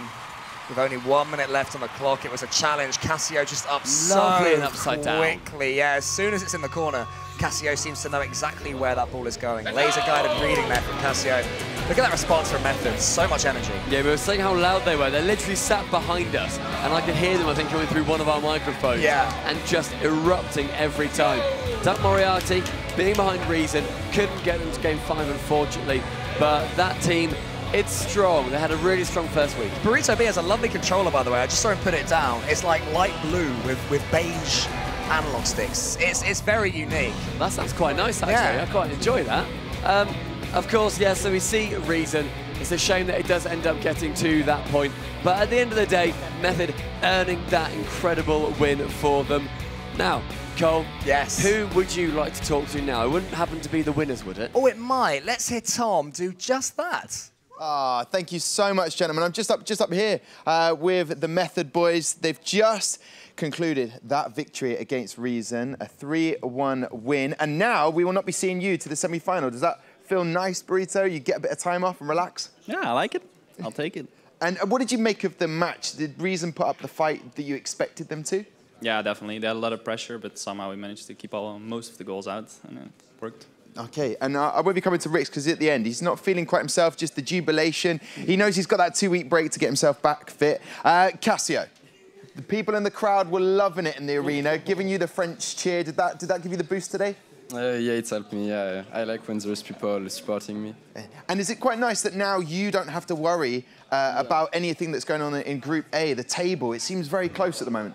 Yeah, it's true. It was pretty stacked. Everybody can still make it, like Excel or everybody were just first now, so yeah, happy. And obviously, Burrito, Cassio, his first LAN overseas. How do you feel watching him? You know, previous winner, you know what it's like. How has he adapted to this? Yeah, he's doing so well. It's amazing. He popped today as well. Yeah, I like it. Okay, good. And I don't know if you saw Rix, I had the ultimate coach, Gregan versus Doomsy. What about your coach, Pew? What's he doing behind the scenes? He seems to be giving you that lift. Yeah, he just motivates us and keeps us calm, and I think he's helping Cassio a lot as well, like showing him around in England, like outside of the game, so it's really good. Yeah, I'm happy with him. You're happy with him. All right, listen, gentlemen, congratulations. We'll see you in the semi-final. Enjoy yourselves until then. I'm going to just cut through, just watch there. I'm going to go right through like that. There we go. Because down on the desk, Johnny Boy and Damascus, we expected Method to get that win. They delivered Johnny Boy, Damascus. What did you make from their performance as I walk and make sure I don't stumble at any point? Good man, good man. That was nerve-wracking doing the winner's speech. I know what Ariel we've missed there, but Stumpy did an amazing job earlier on. Method. Hey, we got it right once. Yeah. So that's nice. We were wrong about pretty much everything else today. We thought Fnatic would win one-sided, and they didn't. We thought both the other series might go the other way, but yeah, this one went pretty much by the books. Method looking good. First seed by a long way, actually. Yeah, first seed, incredible. We will see them in the semi-final because we finished top of your group. That is you done. Now at the situation, Envy can't catch them, so they've done it. Cassio is the man, Damascus. Cassio has played amazing. I mean, we were just talking about him before the game, right? He's the guy who came in this team and we're like, we know he's a good player, but how will he fare offline or in the overseas LAN format? And he's just playing great. But today was just his day. He scored amazing goals. He was always where he needed to be. He was just the exact fit Rix Ronda and Burrito we needed to play with today. And he just did even better than we expected. He did exactly what they signed him for to do, and he was top goal scorer going into that. I'm sure we'll have a breakdown of who's going to get the top goal scorer, but getting the goals is important, but his all-round play, have you been impressed by that, Johnny Boy? Oh, absolutely. No, Cassio's looked very good all over the field. I think he had a couple of nervous moments in his first series, but that's long gone now. He's 4 series in, looking very comfortable. And credit to Burrito and Rix for enabling him to do that, because that's not their first season. They've been here for a while, and it's really good for Cassio to come in with 2 experienced players like that and be able to debut this well. I didn't want to bring it up, but Rix Ronda, as you saw there, celebrating but holding his tummy as well. He has not felt that good recently in the last couple of weeks, so it's vital for him to get those 2 weeks off. I mean, he's winning at the moment, but when you feel 100%, you normally play at your best as well. Yeah. But he's got Cassio and Rix Ronda on the other side to kind of complement that and carry him a little bit at times. Not saying he carried, but say Rix gets carried. Yeah. I'm saying Rix is getting carried, but I'm also saying because you've got strength in your teammates that can get you the wins. I mean, you can't complain. If your teammates are Cassio and Burrito B, that's pretty good. got to feel pretty good to be Rix right now. Yeah, definitely. I mean, that's the mark of a good team as well. It's like you can have an off day and have your two teammates just taking the matter in their own hands and like making it work. And that's the great thing with this team is like if one of them just doesn't play as good as usual, the two others will just step up and save it. Yeah. And we just want to see all three of them 100% now. Yeah, you know your teammates have got your back. So listen, let's see the updated table as things stand at the moment. Going into next week, Method, as you can see, they are guaranteed, and they've got that top spot because Team Envy will return next week, and obviously they will be looking to secure that playoff place. But Vitality, it is a shock there, and seeing Reason down there at the bottom as well. The centenary game for Chacaron didn't do him any favours there today. No, unfortunately losing his 100th game. He won the 102nd game, but I don't know if he's going to be too happy about that because they lost the series overall. Yeah, a lot of work to be done for Chacaron in the final week. It's not entirely in their own hands, I believe, as well. So they need another couple of results to go in their favour. Yeah, 100 games means he's still mortal. There is losses Indeed, there as yeah. well. Listen, Damascus, Johnny Boys, stick around for a second because I want to go out to the touchscreen with you two guys. Party hat on, Stumpy, but not for you on set. Oh, God, you try so hard. I love you. I didn't know it was still on. Stumpy's got the hat on. Oh, that sounded really painful. It sounded like it took a couple of hairs out as well, to be honest with you. But we're going to have a quick look at our Domino's takeaway moment from today. And I believe when you finished dropping things over the side of the balcony, sorry, anyone that was down there, by the way, I think you're going to show us it because it was an impressive play coming in from Fairy Peak. Yeah, so it was Fairy Peak in their game versus Excel Esports. It was a pass from Pasha, but honestly, what made it special was how well Fairy Peak responded to it. He just came at it, trying to touch it on. And you see that he just about beats Breezy to the ball. In the end, he whips himself round onto the backboard. It's so reminiscent of a play we've seen previously from Devo in the Rocket League Championship Series, where he lands on the backboard and comes upside down and flicks it in. So we'll give it a little old view. You see he lands there, boosts, flicks, and it's not with no power. That goes top bins regardless. Yeah, it's fantastic play. And Fairy Peak did have a pretty good series today. Unfortunately for him, Vitality not bringing out that win. What do you think they have to go away and work on looking forward to next week? I'm not too sure. I think they just came up against the new XL squad and they didn't know what to expect. I mean, they've been doing so well recently in online tournaments, XL. So Vitality, maybe don't get complacent is my idea. I mean, go look at the replay from this, think, OK, we lost. That's not a bad thing necessarily in the long run because you can learn from it. It's probably up to Gregan to tell me what is actually going to, what they're going to work on in the end. OK, well, that's going to do it all from the Domino's takeaway moment of the day. Fairy Peak takes it. Tom, the final time, it's back to you. Thank you very much, Onset, and to Stumpy, a.k.a. the all-rounder Stumpy. Yeah. Listen, joining me on the desk, Cole has joined. I want to delve into a few things you've noticed from today, but before that, obviously, we posed the question, who is the ultimate coach?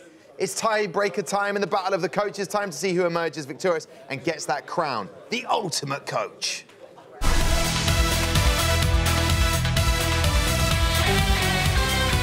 Have to find a winner, so let's go on to the Team Talk tiebreaker. Gentlemen, you have 20 seconds in order to give the most inspiring pre-match Team Talk you have ever given in your lives. And Gregan, you'll be up first. I will be judging the winner, and the winner will be crowned the ultimate coach.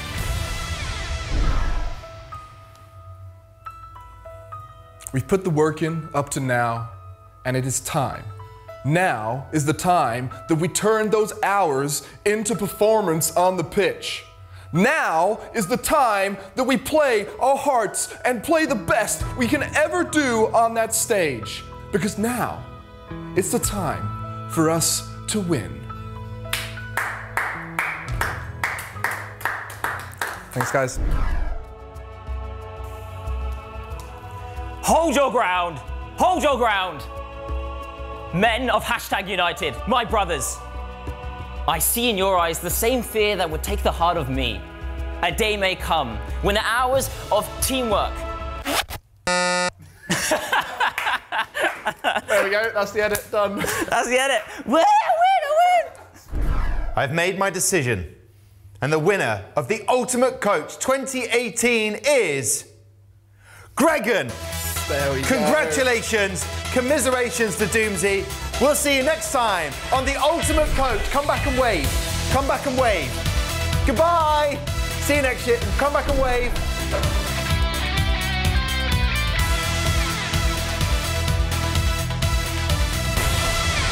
This is rigged. This is rigged. Thank you very much. Thank you.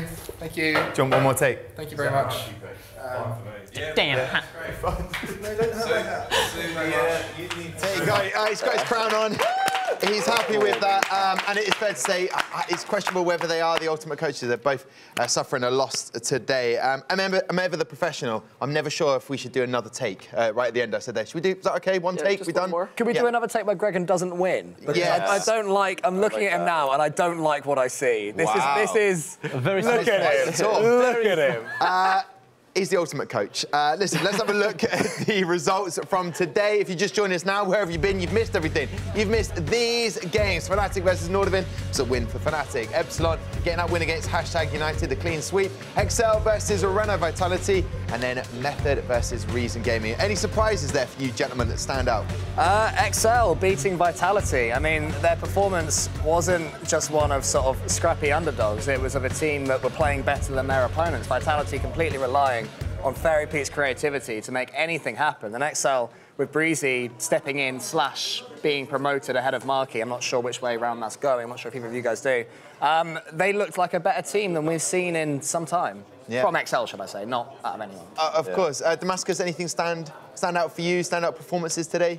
I think similarly, Excel, I talked about it earlier, but I would like to stress again, I mean, Breezy has been very solid, but Pundex played absolutely amazing today. Every single ball he had on this entire series was basically a dangerous pass to one of his teammates to create a big opportunities. Like, it's really good to have someone that active and dangerous, and he created so many goals today. He's definitely the guy that surprised me most today. Yeah. What about wildcard, Johnny Boy, Bilbo, for Epsilon? They got that win. They vitally needed that win, and they got it. But are there any other performances, or is that one? No, I think you nailed that. It's got to be Bilbo and Epsilon. Yeah, that's the other big upset for me. I mean, it was not as big of an upset as Excel over Vitality, but still, going into this day, playing as badly as they did the past 2 weeks, everybody thought they might just fall out and this could be the last game for them, but they've given themselves a chance now to get into the playoffs. We were about to say cheerio to them, but they're sticking around for another week. Let's have a look at the group. So I don't know what happened there. Group A and Group B here as they stand at the moment before we go into next week, and that is the last league matches before it then goes into the quarter-final the week after that. So there you go. Reason Gaming at the bottom. So ASUS ROG Army, they'll be hoping to get some points on the board and potentially a miracle of all miracles. But what stands out for you there? It's that Vitality in Group A, just at second to bottom. I'm not laughing at that, but it's such a surprise from champions.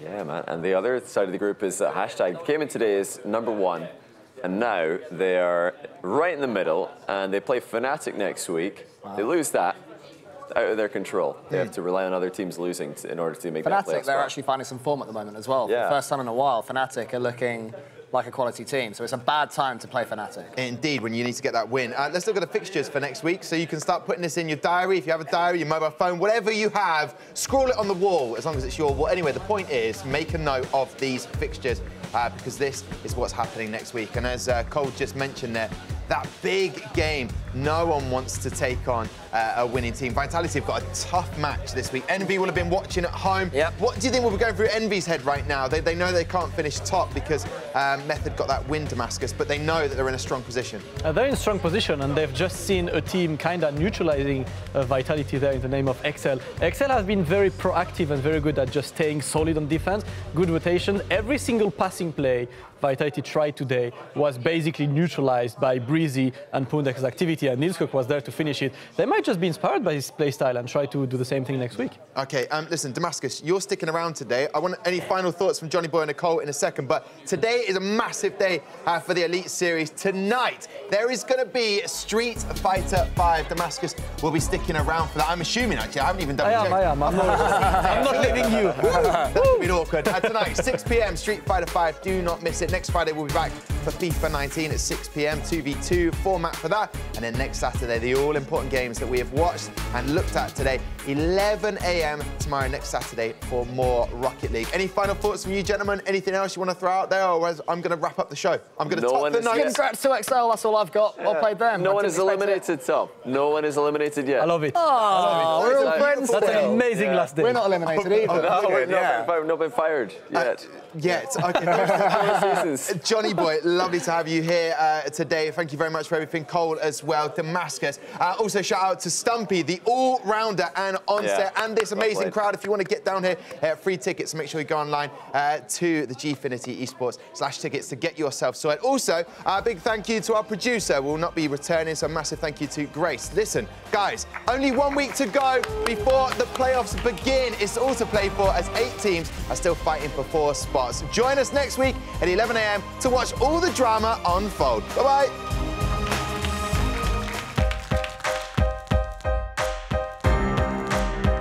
Gfinity Rocket League, are you ready? It's a big game that we've got first up. Well, still a 0-0. Snapsky, Captain Fantastic now steps up for Fnatic just when they needed a goal. Oh, 7 down. That is a little bit special. He's got a great pass to put there. Cassio's high. Cassio finishes.